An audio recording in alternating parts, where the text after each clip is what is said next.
আপনি কয়টা বাজে রে? সোহানি একটা ভেঙচি কেটে বলল। আমার এত ঠেকা পড়েনি। যার দরকার সে দেখে নিক। উফফ বল না, আমার চোখগুলো খুব ব্যথা করছে। উপরে দেয়াল ঘড়ির দিকে তাকাতে পারছি না। প্লিজ বল না আপনি। সোহানি এবার লক্ষ্য করে দেখল, আসলেই চাঁদনির চোখ ফুলে ঢোল হয়ে আছে। এই চোখ নিয়ে মুভ করা সম্ভব না। সোহানি চটজলদি বেড থেকে উঠে চাঁদনির হাত ধরে টানতে টানতে ওয়াশরুমে নিয়ে গেল। ইচ্ছে মতো চাঁদনির চোখে পানি ছিটাতে লাগল। জায়মা আর লাবিবা ও সোহানির পিছু পিছু ওয়াশরুমে ঢুকে গেল। চাঁদনির চোখের অবস্থা দেখে জায়মা চোখ লাল করে বলল, করো না কর, আরো বেশি করে কান্না কর। সারা দিন রাত কান্না কর।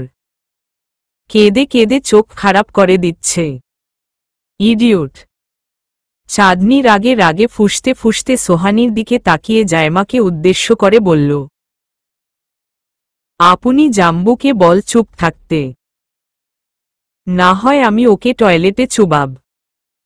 সোহানি জায়মার দিকে তাকিয়ে ঠাট্টার স্বরে বলল, পাগলকে খেপায়া লাভ আছে বল? চুপ করে দাঁড়িয়ে থাক না, এতে সবারই মঙ্গল। চাঁদনি এবার প্রচণ্ড রেগে সবাইকে ওয়াশরুম থেকে বের করে দরজা আটকিয়ে দিল। ব্রাশে পেস্ট নিয়ে তাড়াহুড়ো করে ব্রাশ করে একেবারে ফ্রেশ হয়ে চাঁদনি ওয়াশরুম থেকে বের হল।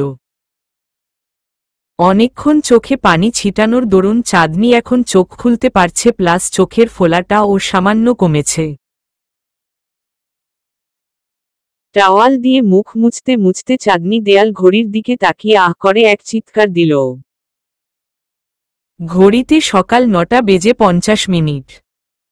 আর মায়ে 10 মিনিট পর পুরোপুরি 10টা বেজে যাবে।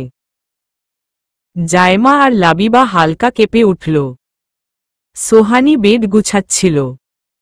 হাত থেকে পিলোটা ছিটকে ফ্লোরে গড়াগড়ি খাচ্ছে।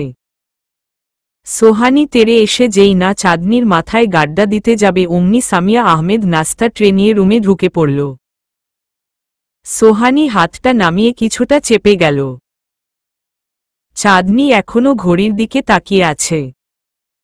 সামিয়া আহমেদ নাস্তার ট্রেটা বেডের উপর রেখে চাঁদনিকে টেনে এনে বেডে বসিয়ে হাসি মুখে চাঁদনির মুখে কেকের পিস পুড়ে দিল। উনি চাঁদনির সাথে বেশিক্ষণ রাগ করে থাকতে পারে না। এমনিতেই একটু আগে মেয়েকে খুব বকেছে। ছোট মেয়ের প্রতি টান বেশি উনার, তাই আহ্লাদ করে মেয়েকে খাওয়াতে এসেছে। চাঁদনি ও গোপাগপ খেয়ে নিচ্ছে।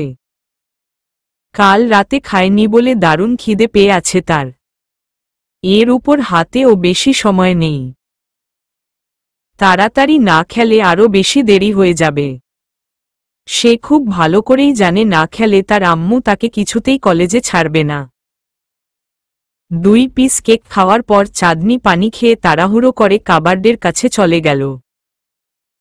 সামিয়া আহমেদ চাঁদনির দিকে তাকিয়ে আহ্লাদি কণ্ঠে বলল, মাকফি খাবা না? চাঁদনি কাবার্ড থেকে একের পর এক ড্রেস ছিটিয়ে বেডের উপর ফেলছে আর বলছে, ক্যান্টিনে খেয়ে নিব। মনে করে খেয়ে নিও মা, না হয় তোমার মাথা ব্যথা দিব। কথাগুলো বলতে বলতে সামিয়া আহমেদ নাস্তার প্লেট হাতে নিয়ে রুম থেকে বের হয়ে গেল। সোহানি, জায়মা আর লাবিবা তাজ্জব হয়ে চাঁদনির কাণ্ড দেখছে। ড্রেস ছুঁড়তে ছুঁড়তে চাঁদনি পুরো কাবার্ড খালি করে ফেলেছে।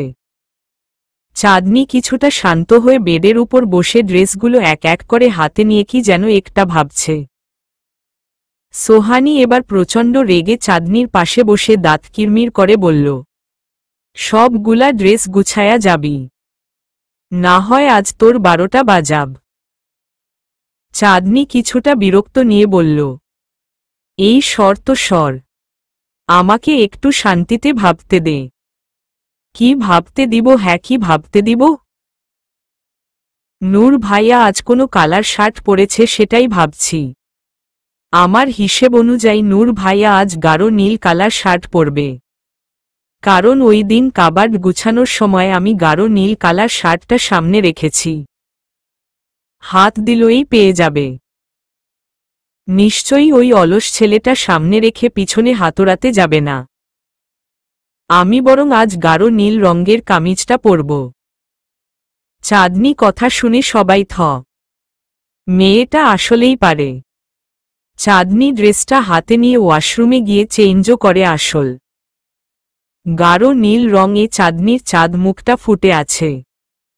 শুধু মুখ বললে ভুল হবে, পুরো অবয়ব ফুটে আছে। আয়নার সামনে দাঁড়িয়ে মাঝসিথি করে চাঁদনি চুলগুলো ছেড়ে দিল। কপালে নীল কালার একটা ছোট্ট টিপ পড়ল। ব্যাস এটুকুতেই চাঁদনি রেডি। সে সিম্পল থাকতে পছন্দ করে। উড়োনাটা গলায় জড়িয়ে চাঁদনি সাইড ব্যাগটা কাঁধে ঝুলিয়ে জায়মা আর লাবিবার হাত ধরে রুম থেকে বের হচ্ছে আর সোহানীকে উদ্দেশ্য করে মৃদু চিৎকার দিয়ে বলছে, আপনি ড্রেসগুলো ভালো করে গুছিয়ে রাখিস। বিনিময়ে তোকে নীর ভাইয়ার সাথে দেখা করার সুযোগ করে দেব। সোহানী রাগে গিজগিজ করছে। কিছু বলতে পারছে না, আবার সইতেও পারছে না। রাগটাকে আপাতত সাইডে রেখে সে কাবার্ড গুছাতে ব্যস্ত হয়ে পড়ল। একটু পরে তাকেও বের হতে হবে। জব ইন্টারভিউ আছে তার। ছোট বোন হাজার অন্যায় করলে ও তাকে কিছু বলা যায় না, উল্টে মায়া বেড়ে যায় দ্বিগুণ। মেইন গেটের সামনে দাঁড়িয়ে চাঁদনি রিকশা খুঁজছে। জায়মা সেই কখন থেকে মুচড়ামুচড়ি করছে। সে কিছুতেই রিকশার গদির উপরে বসতে পারবে না। চাঁদনি সবসময় জায়মাকে ভুলিয়ে ভালিয়ে রিকশার উপরের গদিতে বসিয়ে দেয়। তারা তিনজন বলে রিকশার সিটে জায়গা হয় না, একজনকে উপরে বসতে হয়। বলির পাঠা সবসময় জায়মাকেই হতে হয়। চাঁদনি আবার রিকশা ছাড়া চড়তে পারে না। বাড়িতে দুটো গাড়ি থাকা সওয়ে ও সে রিকশা করেই যাতায়াত করবে,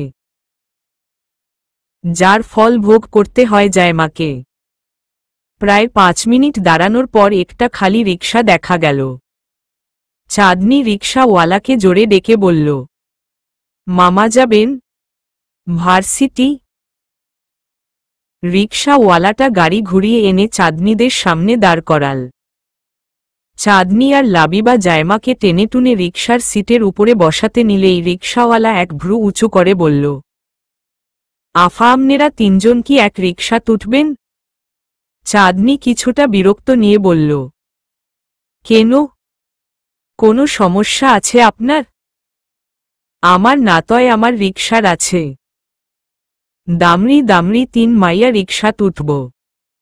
রিকশা আফনে গো ভার সহ্য করতে পারত না। এই কি বললি তুই? আমরা দামরি দামরি? দাঁড়া, এখনই তোকে দেখাচ্ছি মজা। কথাগুলো বলেই চাঁদনি নিচু হয়ে বসে রিকশার চেইন উল্টে দিল। শুধু উল্টে দিয়েছে বললে ভুল হবে, 2-1টা পেঁচও লাগিয়ে দিয়েছে। রিকশা ওয়াসা মাথায় হাত দিয়ে দাঁড়িয়ে আছে। চাঁদনি হাত ঝেড়ে বসা থেকে উঠে একটা ভাব নিয়ে বলল, বল আরো দামরি। তোর পচা মার্কা রিকশা নিয়ে এখানেই দাঁড়িয়ে থাক। কথাগুলো বলেই চাঁদনি জায়মা আর লাবিবার হাত ধরে দিল এক ভৌ দৌড়। লাবিবা হাঁফাচ্ছে আর বলছে, আমরা কি এখন পায়ে হেঁটে ভার্সিটিতে যাব? আরে দাঁড়া, নীর ভাইয়া নিশ্চয়ই গাড়ি নিয়ে ছুটে আসছে। আমাদের কলেজের রাস্তা দিয়ে তো নীর ভাইয়া অফিসে যায়। অফিসের টাইমও হয়ে গেছে। একটু ওয়েট করে দেখি নীর ভাইয়া আসে কিনা। চাঁদনি। চাঁদনির কথা শেষ হতে না হতেই নীর গাড়ি নিয়ে চলে এলো। একটু দূর থেকে নীরের ব্ল্যাক গাড়িটা ঝাপসা দেখা যাচ্ছে। চাঁদনি লাফিয়ে লাফিয়ে হাত তালি দিয়ে বলল, বলেছিলাম না নীর ভাইয়া আসবে। দেখলি তো কেমন মিলে গেল। নীর শো করে গাড়ি নিয়ে ধেয়ে আসছে চাঁদনিদের দিকে। নীর দূর থেকেই ওদের তিনজনকে চিনে ফেলেছে। চাঁদনিদের সামনে গাড়ি থামিয়ে নীর জানালার কাচ খুলে চাঁদনিদের দিকে তাকিয়ে এক গাল হেসে বলল, জলদি উঠে আয়। 10টা অলরেডি বেজে গেছে। ওরা তিনজনই হম্বিতম্বি হয়ে গাড়িতে উঠে পড়ল। নীর চট জলদি গাড়ি স্টার্ট করে দিল। চাঁদনি নীরের পাশের সিটে বসেছে। ব্যাক সিটে জায়মা আর লাবিবা বসেছে। নীর রসিকতা করে চাঁদনিকে উদ্দেশ্য করে বলল, আজ ও কি আমার ভাইটাকে স্বপ্নে দেখেছিস? তাই প্রতিদিনের মতো আজও লেট? চাঁদনি কিছুটা রেগে বলল, এই তুমি না আমার ভাসুর? ছোট ভাইয়ের বউয়ের সাথে ইয়ার্কি? ছ্যা ছ্যা ছ্যা। বারে, যা সত্যি তাই বললাম। তুই যা পাগল আমার ভাইয়ের জন্য। আহা, তুমি ও নিশ্চয়ই প্রতিদিনের মতো আজ ও সোহা আপুকে কে স্বপ্নে দেখেছ, তাই তোমার ও আজ লেট হয়ে গেল। নীর কিছুটা থতমত খেয়ে কথা ঘুরানোর জন্য ব্যাক সিটে বসা জায়মাকে উদ্দেশ্য করে বলল, হ্যাঁ রে জায়মা, ছোট খালামনি কেমন আছে? জায়মা মুখ টিপে হেসে বলল, জানো ভাইয়া, আজ মেঝো খালামনি সোহা আপুকে খুব বকেছে। চাঁদ বকা খাইয়েছে সোহা আপুকে। তোমার কিন্তু উচিত সোহা আপুর পক্ষ হয়ে চাঁদকে বকে দেওয়া। চাঁদনি ব্যাক সিটে তাকিয়ে চোখ লাল করে জায়মাকে উদ্দেশ্য করে বলল, ছি জাম্বু, তুই এত বড় লায়ার। নীর ভাইয়া, তুমি ওর কথা একদম বিশ্বাস করবে না। জাম্বু যা যা বলছে হয়েছে তার পুরোপুরি উল্টোটা। সোহার জন্য আম্মু আমাকে বকা দিয়েছে। আমি মিথ্যুক নাকি তুই মিথ্যুক? তুই তো ঢং করে ভ্যা ভ্যা করে কেঁদেছিলি। ঢঙ্গি কাহিকা? তুই ঢঙ্গি। তোর 14 গোষ্ঠী ঢঙ্গি। তুই চিটার, লায়ার, ইডিওট, চকলেট। তুই সব। দুজনের মধ্যে তুমুল ঝগড়া বেঁধে গেল। মাঝখান থেকে নীর আর লাবিবা হেসে কুটিকুটি। নীর পরিস্থিতি কন্ট্রোল করার জন্য চাঁদনিকে উদ্দেশ্য করে বলল, বাহাজ, দেখছি তোদের ড্রেস কোড মিলে গেছে। নূর ও আজ গাঢ় নীল কালার শার্ট পরেছে। চাঁদনি একটা ভাব নিয়ে বলল, আমি জানতাম নূর ভাইয়া আজ এই কালারটাই পরবে, তাই তো আমি ও পরে নিলাম। এর মাঝেই গাড়ি এসে পৌঁছে গেল ভার্সিটির সামনে। নীর ভার্সিটির গেইটের সামনে গাড়ি থামিয়ে দিল। এক এক করে তিনজন গাড়ি থেকে নেমে গেল। চাঁদনি গাড়ি থেকে নেমে জানালার কাছ দিয়ে উকি মেরে নীরকে উদ্দেশ্য করে বলল, নূর ভাইয়া বাড়ি থেকে বের হয়েছে কয়টায়? নূর তো অনেক আগেই বাড়ি থেকে বের হয়ে গেছে। এই তো 9টার কাছাকাছি। চাঁদনি জিপ কেটে দৌড়ে ভার্সিটির গেইটে ঢুকে গেল। পিছু পিছু জায়মা আর লাবিবাও আছে। চাঁদনির কাণ্ড থেকে নীর মুচকি হেসে গাড়ি স্টার্ট করে দিল। আর মনে মনে বিড়বিড় করে বলল, পাগলি মেয়ে। আমার ভাইটা খুব লাকি। কেউ একজন আছে যে তার জন্য এও পাগলামি করে। ঈশ্বর, সোহানিটাও যদি চাঁদের মতো হতো, তাহলে আমি ও লাকি চান্স পেয়ে যেতাম।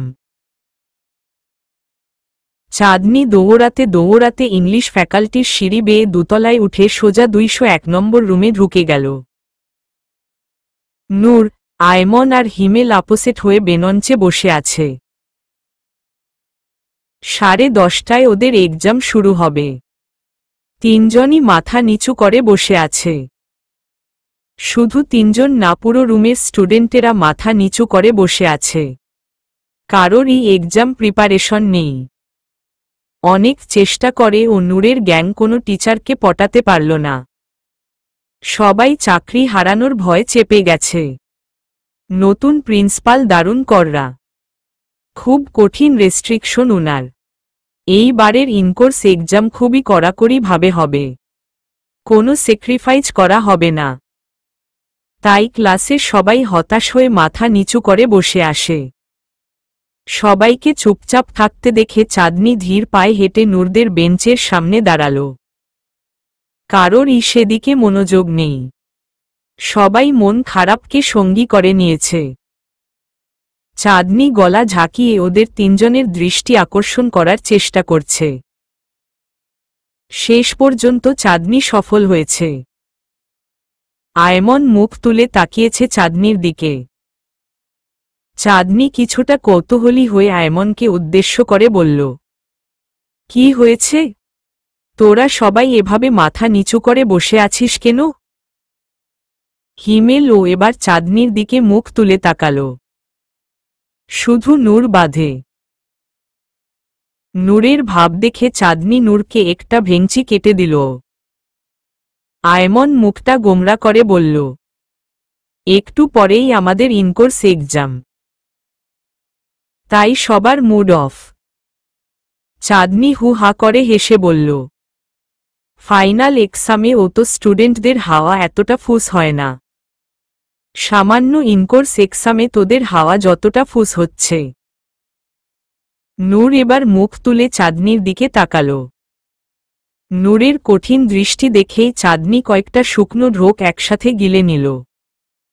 চাঁদনি নূরের দিকে আমতা আমতা করে বলল, তোমরা চাইলে আমি তোমাদের হেল্প করতে পারি। তোমার হেল্প আমাদের লাগবে না। মাথা গরম না করে তাড়াতাড়ি ক্লাস থেকে বিদায় হও। নূর, এই জন্যই লোকদের বিপদে পাশে দাঁড়াতে নেই। আমার কাছে খুব ইউনিক একটা আইডিয়া ছিল। ওকে ফাইন, তোমাদের যেহেতু লাগবে না আমি বরং যাই। হুট করে আয়মন চাঁদনির হাত ধরে কাতর স্বরে বলল, লক্ষ্মী বোন আমার, প্লিজ তোর ইউনিক আইডিয়াটা দিয়ে আমাদের ধন্য কর। চাঁদনি কিছুটা ভাব নিয়ে বলল, তোর পাশের জনকে বল এভাবে আমার হাত ধরে রিকোয়েস্ট করতে। দেন, আমি ভেবে দেখব। মুহূর্তেই নূর চোয়াল শক্ত করে চাঁদনির দিকে তাকিয়ে বলল, গেট আউট ফর্ম হেয়ার। চাঁদনি কিছুটা থতমত খেয়ে বলল, আমি শুধু আমার আয়মন ভাইয়াকে হেল্প করব। আয়মন ভাইয়া এত সুন্দর করে রিকোয়েস্ট করেছে, অবশ্যই আমি আয়মন ভাইয়ার রিকোয়েস্ট রাখব। চাঁদনির কথা শুনে পুরো ক্লাসের স্টুডেন্ট মৃদু চিৎকার দিয়ে বলল, প্লিজ চাঁদামাদের ও হেল্প করো। আমরাও তোমাকে রিকোয়েস্ট করছি। চাঁদনি এবার সবাইকে উদ্দেশ্য করে বলল, নূর ভাইয়া যদি আমার হাত ধরে রিকোয়েস্ট করে তাহলে আমি তোমাদের হেল্প করতে রাজি হব। এর আগে না। সবাই নূরকে ঝাপটে ধরে বলছে চাঁদনির কথা মেনে নিতে। নূর পড়েছে মহা ফ্যাসাদে। শেষ পর্যন্ত ওকে চাঁদনির হাত ধরে রিকোয়েস্ট করতে হবে। আপই থাকা সওয়ে ও নূর ফ্রেন্ডেদের রিকোয়েস্ট এড়িয়ে যেতে পারছে না। সবার আগ্রহ দেখে নূর কিছুটা বিব্রত বোধ করে কাপা কাপা হাতে চাঁদনির হাত ধরে বলল, প্লিজ চাঁদামাদের হেল্প করো। তোমার ইউনিক আইডিয়াটা আমাদের বলো। চাঁদনি ক্লোজ আপ স্মাইল দিয়ে নূরের হাতে চুমো খেয়ে বলল, তোমাদের আজ ইংলিশ এক্সাম তাই তো? এক ঝটকায় নূর চাঁদনির থেকে হাতটা সরিয়ে মাথা নাড়িয়ে হ্যাঁ জানাল। চাঁদনি মুচকি হেসে বলল, রৌফ স্যার গার্ড টিচার তাই তো? নূর এবার ও মাথা নাড়িয়ে হ্যাঁ বুঝাল।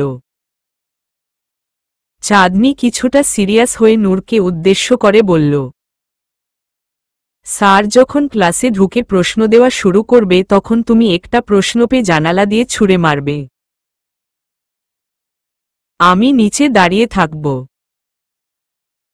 আপাতত তোমাকে এতটুকুই করতে হবে, বাকিটা আমি বুঝে নেব। কথাগুলো বলেই চাঁদনি দৌড়ে ক্লাসরুম থেকে বের হয়ে গেল। কারণ ঘড়িতে অলরেডি সকাল 10:30 বেজে গেছে। স্যার হয়তো ক্লাসে ছুটে আসছে। চাঁদনি সিঁড়ি বেয়ে নিচে নামতে নিলেই রৌফ স্যারের সাথে ক্রসিং হয়ে যায়। চাঁদনি স্যারকে দেখে বড় একটা সালাম দিয়ে সোজা নিচ তলায় গিয়ে নূরদের ক্লাসের জানালার সোজাসুজি দাঁড়িয়ে যায়। স্যার ক্লাসে ঢুকেই পেপারের সাথে প্রশ্ন ও সাপ্লাই করে দেয়। নূর প্রশ্নটা হাতে নিয়েই জানালা দিয়ে ছুঁড়ে মারে। প্রশ্নটা উড়ে গিয়ে ঘাসের উপর পড়ল। চাঁদনি চটপট প্রশ্নটা হাতে তুলে নিল। প্রশ্নটা হাতে নিয়েই চাঁদনি দৌড়ে লাইব্রেরিতে ঢুকে গেল। বুক সেলফের তাক থেকে চাঁদনি মাস্টার্স শেষ বর্ষের ইংলিশ বইটা বের করে প্রশ্নের ওরগুলো বইতে খুঁজতে লাগল। মোটামুটি 5টা প্রশ্নের ওর খুঁজে পেয়েছে চাঁদনি। এতেই 5 নম্বর উঠে যাবে। জায়মাকে লাইব্রেরির দরজা থেকে টেনে এনে চাঁদনি চেয়ারে বসিয়ে জায়মার হাতে বইটা ধরিয়ে দিয়ে বলল, প্রশ্নের ওরগুলো একটা কাগজে টুকতে থাক, আমি দেখি কিভাবে রৌফ স্যারকে ক্লাস থেকে বের করা যায়। চাঁদনির প্ল্যান দেখে জায়মা আর লাবিবা শিহরিত। জায়মা কাপা কাপা হাতে দ্রুত লিখতে শুরু করল। চাঁদনি অফিস রুমের দরজার সামনে উকি চুকি মেরে শয়তানি ফন্দি খুঁজছে। হুট করেই চাঁদনির চোখ পড়ল রৌফ স্যারের 5 বছরের মেয়ে কায়নাতের দিকে। এই পুচকিটা সবসময় তার বাবার সাথে ভার্সিটিতে আসে। এক কথায় বাবা পাগলি, কেবল বাবা বাবা করে। কায়নাত পুরো অফিস রুম ঘুরে ঘুরে দৌড় ঝাঁপ করছে। চাঁদনি এক গাল হেসে বারবার পুচকিটাকে ইশারা করছে চাঁদনির কাছে যাওয়ার জন্য। অফিস রুমে আরও 2জন টিচার বসে আছে। অনেকক্ষণ ইশারা দেওয়ার পর কায়নাত খিলখিল করে হেসে চাঁদনির কাছে দৌড়ে গেল। চাঁদনি এক গাল হেসে কায়নাতকে কোলে নিয়ে লাইব্রেরি ঢুকে গেল। চাঁদনির কোলে কায়নাতকে দেখে জায়মা আর লাবিবা কিছুটা অবাক হয়ে বলল, এই তুই কি করতে চাস একটু ক্লিয়ারলি বলবি? আমরা কিন্তু কিছুই বুঝতে পারছি না। চাঁদনি ওদের কথায় পাওয়া না দিয়ে কায়নাতকে আদর করতে ব্যস্ত হয়ে পড়ল। কায়নাত ও চাঁদনির সাথে হাসছে, চাঁদনির চুল নিয়ে খেলা করছে, চাঁদনির সাথে ছুটাছুটি করছে। মেয়েটা দেখতে ভারী মিষ্টি, যে কোনো কেউ কোলে নিয়ে আদর করতে বাধ্য হবে। এভাবে কিছুক্ষণ আদর করার পর চাঁদনি কায়নাতের কানে কানে ফিসফিসিয়ে বলল, কায়নাত বেবি তুমি কি বাবার কাছে যেতে চাও? বাবাকে দেখতে চাও? কায়নাত খিলখিল করে হেসে বলল, কি করতো আপু, আমাল কানে সুরসুরি লাগে তো। চাঁদনি বিড়বিড় করে বলল, বাপরে বাপ, আমার সাথেটা ওভার ঢঙ্গি।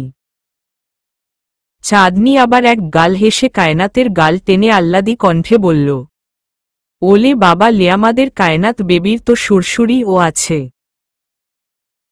কও কিউট আমাদের কায়নাত বেবি। তলো তলো আমরা কায়নাত বেবির বাবার কাছে যাব। কায়নাত চাঁদনির গাল টেনে চুমো খেয়ে বলল, তুমি ও অনেক কিউট। তোমাল কপালের টিপটা আমাকে দিবে?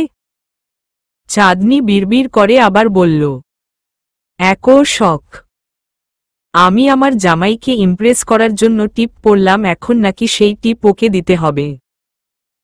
কিছুতেই দিব না আমি আমার টিপ। তবে মেয়েটা বহুত শেয়ানা, বারবার আমার কথা এড়িয়ে যাচ্ছে। অন্য কিছু বলে ওকে পটাতে হবে। চাঁদনি গলা ঝাঁকিয়ে আহ্লাদি কণ্ঠে আবার বলল, কায়নাত বেবি জানো, আমাদের কলেজের পাশে বড় একটা দোকানে অনেক মজার মজার চকলেট, আইসক্রিম, পিৎজা তৈরি হয়। তুমি খাবে? খাবো খাবো। চকলেট আর আইতরিম খাবো। কিনে দিবে আমায়? এমা এত আমার মতো চকলেট আর আইসক্রিম পাগলি। মনে মনে চাঁদনি মুখটা গোমরা করে বলল, আমার কাছে তো কোনো টাকা নাই বেবি। তাহলে আমাকে বাবার কাছে নিয়ে চলো। এই তো বাছা লাইনে এসেছ। মনে মনে চাঁদনি শয়তানি হাসি দিয়ে কায়নাতের নাক টেনে বলল, একটা শর্তে তোমাকে বাবার কাছে নিয়ে যাব। বলো তুমি রাজি? কি শত আপু? বাবার কাছে অনেক অনেক বাহানা করতে হবে। ধরতে পারো অভিনয়। তুমি বাবাকে বাহানা করে ন্যাকা কান্না করে বলবে, বাবা আমি আইসক্রিম খাবো, চকলেট খাবো, আমাকে দোকানে নিয়ে চলো। Please please please. দরকার হলে পা ছুড়াছুড়ি করবে। পারবে তো কায়নাত? তুমি ও কি তোমার বাবার সাথে এমন করো আপু? বাপরে বাপ, খালি প্রশ্ন। আমার মতোই বাচাল। মনে মনে, হুম শোনা করি তো, আরও অনেক অনেক অভিনয় করি। আমি জানি তুমি আমার চেয়ে আরো ভালো অভিনয় করতে পারবে। কি কায়নাত, আমি ঠিক বলেছি তো?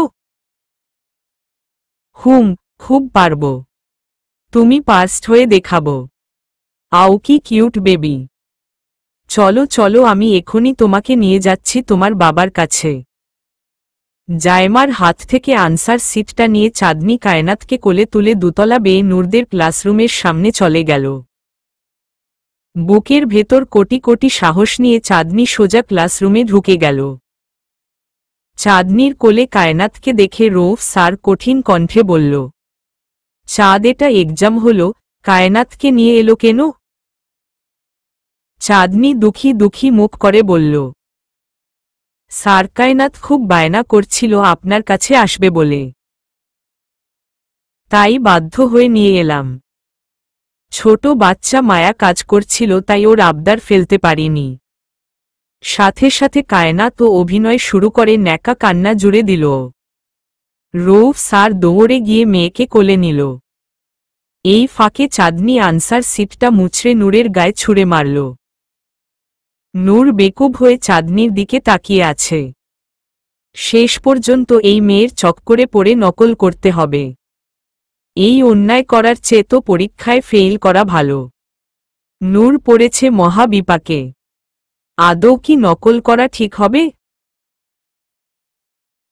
এতক্ষণে নূরের থেকে নকল শিট কেড়ে করে আয়মন আর হিমেল লিখা শুরু করে দিয়েছে।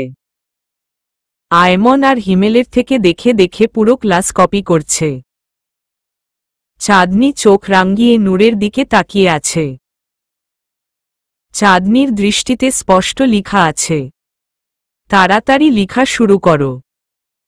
কোনো রকমে পাশ করে কপালে একটা জব জুটিয়ে তাড়াতাড়ি আমাকে ঘরে তুলো। নূর মাথা ঝাঁকিয়ে চাঁদনির থেকে দৃষ্টি সরিয়ে লিখায় মনোযোগ দিল। নূর লিখছে আর মনে মনে বিড়বিড় করে বলছে, আজ কোনো রকমে নকল করে পরীক্ষাটা দিয়ে নেই। কাল থেকে শুরু করে আগামী 2 দিন এত ভালো করে পরীক্ষার প্রিপারেশন নিব যে পুরো ক্লাস আমার থেকে কপি করে লিখবে। রূপ স্যার ওনার মেয়ের কান্না থামাতে ব্যস্ত। কোনো বাবাই ওনার মেয়ের চোখের জল সহ্য করতে পারে না। মেয়েদের প্রতি আলাদা টান থাকে বাবাদের। রৌফ স্যার পেরেশান হয়ে মেয়েকে জিজ্ঞেস করছে, কি হয়েছে মামনি? তুমি এভাবে কাঁদছ কেন? বাবাকে বলো।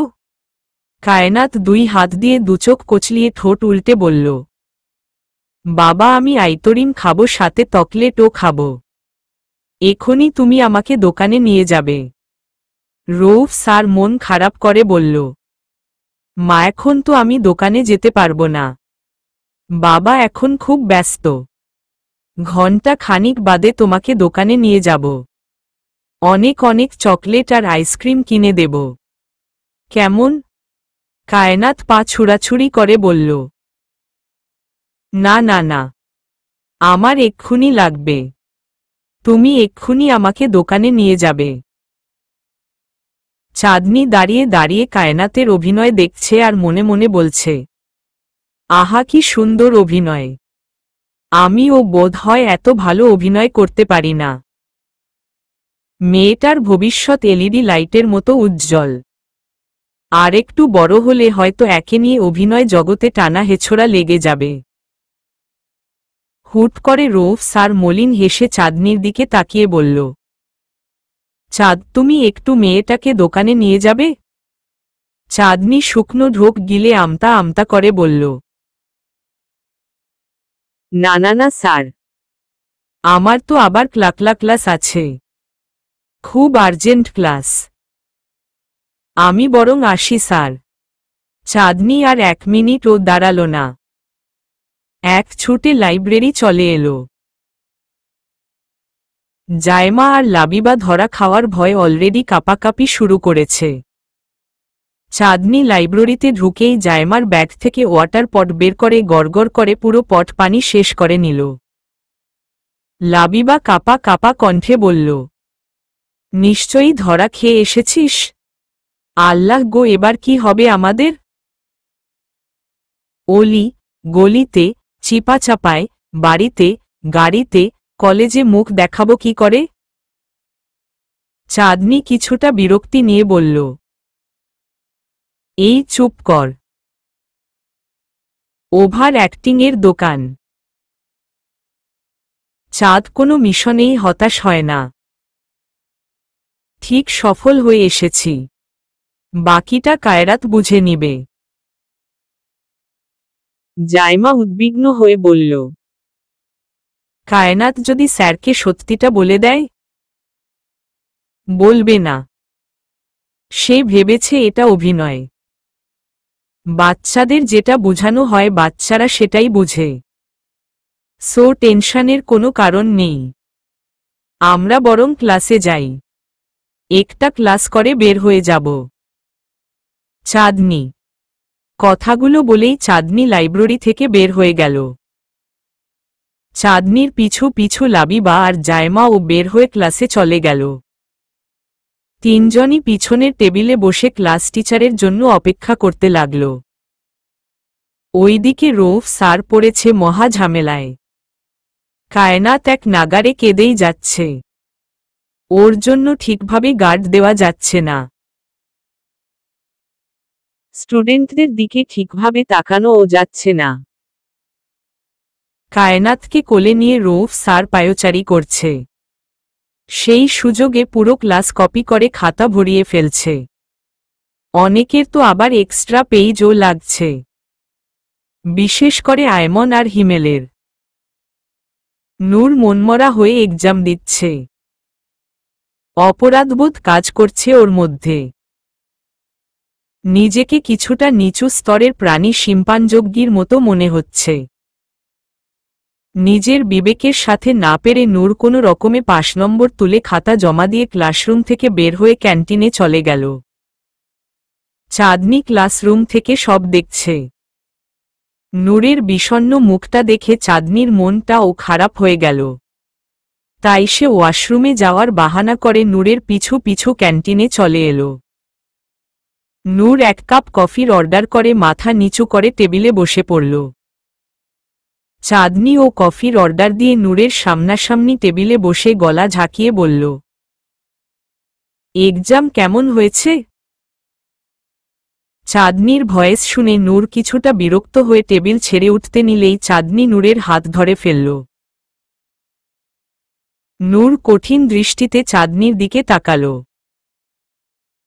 চাঁদনি মলিন হেসে বলল, আপসেট হওয়ার কোনো কারণ নেই নূর ভাইয়া। কাল থেকে ভালো করে প্রিপারেশন নিলেই হবে। ভার্সিটি লাইফে এমন হওয়াটা অশোভনীয় কিছু না। মন খারাপ করে আজকের দিনটা নষ্ট করো না। যা হয়েছে ভুলে যাও। প্লিজ আমার জন্য তুমি না খেয়ে চলে যেও না, বরং আমিই চলে যাই। কথাগুলো বলেই চাঁদনি যেই না চেয়ার ছেড়ে উঠতে যাবে অমনি চাঁদনির মাথাটা কেমন ঘুরে গেল। মাথাটা ফট করে ধরে গেল। চা না খেয়ে আসার কারণে চাঁদনির মাথা ধরে গেছে। চাঁদনির ঘোরাঘুরি দেখে নূর দুহাত বাড়িয়ে চাঁদনিকে ধরে ফেলল। চাঁদনি কপালে হাত দিয়ে চোখ মুখ কুঁচকে রেখেছে। নূর তাড়াতাড়ি করে চাঁদনিকে চেয়ারে বসিয়ে দিল। কিছুটা ওয়েজিত হয়ে নূর চাঁদনির মাথায় হাত বুলিয়ে বলল, নিশ্চয়ই নাস্তা করে আসনি, তাই মাথাটা ঘুরে গেছে? চাঁদনি চোখ মুখ কুঁচকে বলল, নাস্তা করেছি বাট চা খাইনি, তাই মাথাটা ধরে গেছে। ওয়েট, তুমি চেয়ারে হেলান দিয়ে চোখ বন্ধ করে রাখো, আমি তোমার জন্য চা নিয়ে আসছি। নূর হন্তদন্ত হয়ে চায়ের পিছনে ছুটল। চাঁদনি টেবিলে মাথা ঠেকিয়ে বসে আছে। প্রায় 5 মিনিট পর নূর 2 কাপ চা হাতে নিয়ে ফিরল। চাঁদনির পাশের চেয়ারটা টেনে নূর বসে পড়ল। চেয়ার টানার আওয়াজে চাঁদনি টেবিল থেকে মুখ তুলল। নূর শান্ত দৃষ্টিতে চাঁদনির দিকে চায়ের কাপটা এগিয়ে দিল। চাঁদনি মলিন হেসে চায়ের কাপটা হাতে নিল। ধোয়া উঠা গরম চা। চাঁদনি অপলক দৃষ্টিতে নূরের দিকে তাকিয়ে আছে। নূরের স্থির দৃষ্টি চাঁদনিকে মাতাল করে দিচ্ছে। তাই ফু দেওয়া ছাড়াই চাঁদনি চায়ের কাপে চুমুক দিয়ে ফেলল। সাথে সাথে চাঁদনি উফফ বলে মুখ ঢেকে ফেলল। নূর কঠিন দৃষ্টিতে চাঁদনির দিকে তাকিয়ে বলল, এই তোমার কি আক্কেল জ্ঞান নেই? চাটা ঠান্ডা না করেই চুমুক দিয়ে ফেললে? চাঁদনি কিছুটা লাজুক ভঙ্গিতে নিচের দিকে তাকিয়ে বলল, পাশে একটা হ্যান্ডসাম ছেলে থাকলে তো এমন ভুল হবেই। নূর কথা ঘুরানোর জন্য আমতা আমতা করে বলল, তাড়াতাড়ি চাটা শেষ করো, না হয় মাথা ব্যথা পায়ে নেমে যাবে। তখন পায়ে হেঁটে বাড়ি যেতে পারবে না। ব্যাপার না, তোমার কাঁধে উঠে বাড়ি যাব। নূর বিষম খেয়ে সমানে মাথা চাপড়াতে লাগল। চাঁদনি হু হা করে হেসে দিল। হুট করেই নূরের চোখ দুটো চাঁদনির হাসিতে আটকে গেল। এই মুহূর্তে চাঁদনির হাসিটা নূরের কাছে শরৎকালে কাশবনের চেয়েও অধিক আকর্ষিত লাগছে। দূর থেকে কাশফুলকে যতটা না শুভ্র লাগে তার চেয়ে অধিক শুভ্র লাগছে চাঁদনির হাসিটা। চোখ ধাঁধিয়ে যাওয়ার মতো। ঘূর্ণায়মান পাখার বাতাসে চুলগুলো হালকা দোল খাচ্ছে।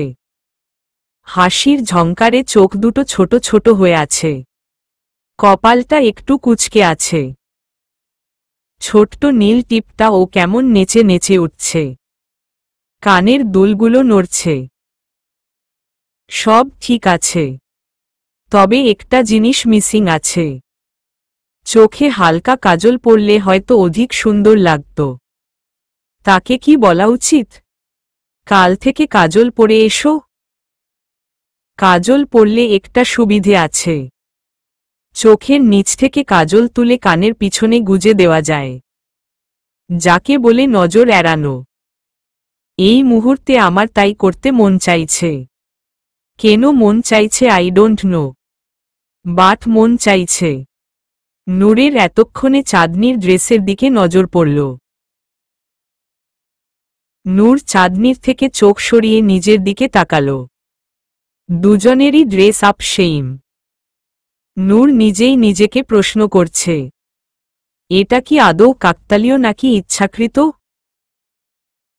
মেয়েটা কি আসলেই জাদু জানে নাকি মর্ম দিয়ে ইমেজিন করতে পারে? একবার কি তাকে জিজ্ঞেস করব তার মনের ভাব সম্প্রসারণ? হুট করে কেউ এসে চাঁদনিকে পিছন থেকে জড়িয়ে ধরে আহ্লাদি কণ্ঠে বলল, হেই চাঁদ আপু, হাউ আর ইউ? চাঁদনি মুখটা কালো করে কিছুটা অভিমান নিয়ে বলল, যাও, তোমার সাথে কোনো কথাই নেই। সরি আপু, প্লিজ ফরগিভ মি। আসলে এই 2 দিন খুব প্যারায় ছিলাম। কাল আমেরিকা থেকে মিহা আপু ডিরেক্টলি আমাদের বাড়িতে ইন করেছে, তাই তোমার কলটা রিসিভ করতে পারিনি। তাই বলে আমাকেই ভুলে গেলে? কলিজার বড় আপুকে ভুলিনি বলেই তো তোমাকে বাড়িতে না পেয়ে সোজা ভার্সিটিতে চলে এলাম। You are so sweet Kaira, please বসো, চা খাও। নূরকে দেখা মাই কায়রা মুচকি হেসে বলল, হেই নূর ভাইয়া, হোয়াটসঅ্যাপ? নূর মলিন হেসে কিছু বলতে যাবে এর আগেই চাঁদনি বলে উঠল, নূর ভাইয়া হবে না, নূর জিজু হবে। তোমার নূর ভাইয়া এখন আমার জামাই। কায়রা আর নূর দুজন দুজনের দিকে চোখ বড় করে তাকিয়ে আছে। অন্যদিকে আমেরিকায় ভোরের সূর্য উঠে গেছে। সূর্য মামা তার ভেলকি দেখাতে শুরু করেছে। সূর্যের প্রখর তাপে মাহিনের চোখ জ্বালা করছে। তাই সে চোখ খুলে শোয়া থেকে উঠে সোজা ওয়াশরুমে চলে গেল। তার প্ল্যান অনুযায়ী এখনই মোক্ষম সময় বাড়ি থেকে পালানোর। বাড়িতে কেউ এত ভোরে ঘুম থেকে ওঠে না, তাই এখনই সুযোগ বাড়ি থেকে পালানোর। ওয়াশরুমে গিয়ে মাহিন বারবার ঢুলে ঢুলে পড়ছে। নেশা কমে গেলে ও লেশটা এখনো কাটেনি। টক জাতীয় কিছু খেলে হয়তো নেশা পুরো দমে কেটে যেত, কিন্তু তা এখন অসম্ভব। কিচেন রুমে ভুলেও যাওয়া যাবে না, না হয় সেলিনা চৌধুরী টের পেয়ে যাবে। তাই মাহিন রিস্ক নিতে চায় না। ওয়াশরুম থেকে ফ্রেশ হয়ে মাহিন আলমারি থেকে passport, visa, credit card, cash টাকা, প্যান্ট, শার্ট যাবতীয় সবকিছু গুছিয়ে একটা ল্যাকেজে ভরে নিল। আয়নার সামনে দাঁড়িয়ে গায়ে একটা নীল কালার শার্ট জড়িয়ে মাহিন ল্যাকেজটা হাতে নিয়ে ধীর পায়ে হেঁটে বাড়ি থেকে বের হয়ে গেল। বাড়ির মেইন গেট ক্রস করে মাহিন আলু থালুভাবে রাস্তায় হাঁটছে। কিছু দূর যাওয়ার পর মাহিন ওই ব্রিজটার সামনে দাঁড়াল, যে ব্রিজটার সামনে থেকে গতকাল রাতে সে পালিয়েছিল। তার মাথাটা কেমন ঘুরছে, মনে হচ্ছে এখনই সেন্সলেস হয়ে পড়ে যাবে। তাই সে নিজেকে সামলানোর জন্য ব্রিজের বেষ্টনী ধরে দাঁড়িয়েছে। তবে বেশিক্ষণ এখানে দাঁড়ানো যাবে না, একটু পরেই হয়তো তার বাড়িতে অবরোধ শুরু হয়ে যাবে। তাকে রুমে পাওয়া না গেলে শুরু হবে খোঁজাখুঁজি। এখানে বেশিক্ষণ দাঁড়িয়ে থাকলে তাকে খুঁজে পেতে বেশি দেরি হবে না। মাহিন চোখ বুলিয়ে ব্রিজের আশপাশটা দেখছে। ব্রিজের আশেপাশে কোনো রেস্টুরেন্ট আছে কিনা। অন্তত এক কাপ লেমন টি খেলে ও শরীরটা চাঙ্গা হয়ে যেত, বমি করে সব নেশা উগলে দেওয়া যেত। মাহিন এই মুহূর্তে হাঁটার শক্তিও পাচ্ছে না। যতটুকু শক্তি অবশিষ্ট ছিল ততটুকু শক্তি দিয়েই সে বাড়ি থেকে পালিয়েছে।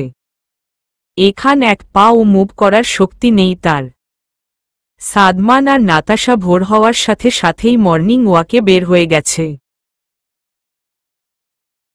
দুজনই বিভিন্ন জায়গা ঘুরে ঘুরে এক্সারসাইজ করছে। দুজনই সমান গতিতে হাঁটছে। নাতাশা হুট করে সাদমানকে উদ্দেশ্য করে বলল, চল ব্রিজের কাছে যাই। কাল তো ছেলেটাকে ব্রিজ থেকেই হারিয়েছি। ব্রিজের আশপাশটা একটু খুঁজে দেখি, হয়তো ছেলেটার ঠিকানা পেয়ে যাব। মন্দ বলিসনি, চল। বলা যায় না, হয়তো ছেলেটাকে পেয়েও যেতে পারি। দুইজনেই দৌড়াতে ব্রিজের কাছাকাছি চলে এসেছে। দূর থেকে নীল শার্ট পরা একটা ছেলের পিছনের অংশ দেখা যাচ্ছে। ছেলেটা ব্রিজের বেষ্টনীতে হাত দিয়ে দাঁড়িয়ে আছে। হাতে একটা ল্যাকেজও আছে। পিছন থেকে কালকের ছেলেটার মতোই লাগছে। নাতাশা আর সাদমান দেরি না করে দৌড়ের স্পিড বাড়িয়ে তড়িৎ বেগে ছেলেটি পিছনে দাঁড়াল। কারোর পায়ের শব্দ শুনে ছেলেটি ভয় পিছনে ঘুরে দাঁড়াল। চোখে আতঙ্ক নিয়ে মাহিন নাতাশা আর সাদমানের দিকে তাকিয়ে আছে। মাহিন কেমন যেন ঢুলছে। হাতের ল্যাকেজটাও তার সাথে ঢুলছে। তবে তার দৃষ্টি স্থির। ভয়ার্ত দৃষ্টিতে সে সাদমান আর নাতাশার দিকে তাকিয়ে আছে। সাদামান গলা ঝাঁকিয়ে নরম কণ্ঠে মাহিনকে উদ্দেশ্য করে বলল, তোমার নাম কি? তুমি কি বাংলা ভাষা বুঝো? দেখতে তো বাঙালি মনে হচ্ছে। বিদেশি বিড়ালগুলোর মতো লাগছে না। মাহিন চোখে ভয় নিয়ে হাতের ল্যাকেজটা শক্ত করে ধরে, যেই না উল্টো দিকে দৌড় দিতে যাবে অমনি নাতাশা এসে সামনে দাঁড়িয়ে পড়ল। নাতাশা মুচকি হেসে মাহিনকে উদ্দেশ্য করে বলল, তুমি কি আমাদের ভয় পাচ্ছ? আমাদের ভয় পাওয়ার কোনো কারণ নেই।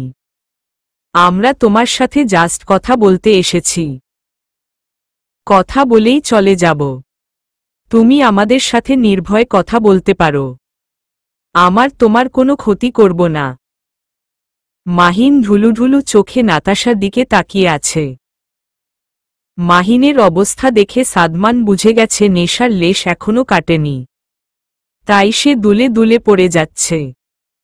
সাদমান মাহিনের মুখোমুখি হয়ে মুচকি হেসে বলল, লেমন টি খাবে? মাহিন মাথা নাড়াল। তবে সে আগন্তুকদের সম্পূর্ণ বিশ্বাস করতে পারছে না। তার চোখে মুখে স্পষ্টতা বোঝা যাচ্ছে। সাদমান মাহিনের বিশ্বাস অর্জন করার জন্য মুচকি হেসে মাহিনকে উদ্দেশ্য করে বলল, আমি সাদমান। কয়েকদিন হলো আমেরিকা এসেছি। ফটোগ্রাফির একটা কোর্সে এখানে আসা। সাদমান ইশারা দিয়ে নাতাশাকে দেখিয়ে বলল, সি ইজ নাতাশা, আমার ফ্রেন্ড। আমরা দুজনই ফটোগ্রাফির কোর্সে এদেশে এসেছি। তুমি আমাদের সম্পূর্ণ বিশ্বাস করতে পারো। চাইলে ফ্রেন্ডও হতে পারো। আমরা তোমার কোনো ক্ষতি করব না। তোমাকে দেখেই বোঝা যাচ্ছে তুমি কোনো প্রবলেমে আছো বা টেনশনে আছো। তাই তোমাকে হেল্প করতে এলাম। তুমি নির্দ্বিধায় তোমার প্রবলেমগুলো আমাদের শেয়ার করতে পারো। অবশ্য যদি তুমি চাও। সবকিছু শোনার পর মাহিন কিছুটা হলেও স্বস্তি পেয়েছে। নাতাশা মুচকি হেসে মাহিনকে উদ্দেশ্য করে বলল, আমাদের পরিচয় তো পেয়ে গেলে। এবার তোমার পরিচয়টা দাও। সাদমান ধমকের সুরে নাতাশাকে উদ্দেশ্য করে বলল, এই তোর মাথায় কি গোবর ভরা? দেখছিস না সে কেমন ধুলে ধুলে পড়ছে। আগে তার নেশা কাটানো দরকার, তারপর পরিচয় পর্ব। নাতাশা একটা ভেঙচি কেটে বুকের উপর হাত গুজে দাঁড়িয়ে আছে। সাদমান মাহিনকে ধরে সামনে পা বাড়াল। নাতাশাকে ওইভাবে দাঁড়িয়ে থাকতে দেখে সাদমান কঠিন কণ্ঠে বলল, ঢং না করে ল্যাকেজটা নিয়ে আমাদের পিছু পিছু আয়। দেখি সামনে কোনো রেস্টুরেন্ট খুঁজে পাই কিনা। নাতাশা মুখ ফুলিয়ে যেই না মাহিনের ল্যাকেজটা তুলতে যাবে অমনি সে হেলেদুলে পড়ে ব্রিজের সাথে অ্যাডজাস্ট হয়ে গেল। ল্যাকেজটা অনেক ভারী, তাই সে ল্যাকেজটাকে তুলতে পারছে না। বারবার টাল মাটাল হয়ে পড়ে যাচ্ছে। সাদমান সামনে থেকে সব দেখছে আর মিটিমিটি হাসছে। নাতাশা কোনো রকমে ল্যাকেজটাকে টেনে হেছড়ে সামনে হাঁটা ধরল। টানতে টানতে ল্যাকেজের অবস্থা জেরবার করে দিচ্ছে। ব্রিজ থেকে একটু সামনে এগুতেই একটা রেস্টুরেন্ট দেখা গেল। রেস্টুরেন্টের একটা শাটার অন, অন্য শাটার অফ। তার মানে এইমায় রেস্টুরেন্ট খোলা হয়েছে। ওদের লাক ভালো বলেই এত সকালে রেস্টুরেন্ট খোলা পেয়েছে। সাদমান মাহিনকে নিয়ে তাড়াতাড়ি করে রেস্টুরেন্টের ভিতর ঢুকে গেল। নাতাশা পিছু পিছু ল্যাকেজ টানতে টানতে আসছে। রেস্টুরেন্টের মালিক মুচকি হেসে ওদের দিকে তাকাল। লোকটাকে দেখেই মনে হচ্ছে বাংলাদেশি। শ্যামবর্ণ গায়ের রং, মুখে একটা বাঙালি ভাব আছে। সাদমান এক গাল হেসে রেস্টুরেন্ট মালিককে উদ্দেশ্য করে বলল, লেমন টি হবে? কত কাপ?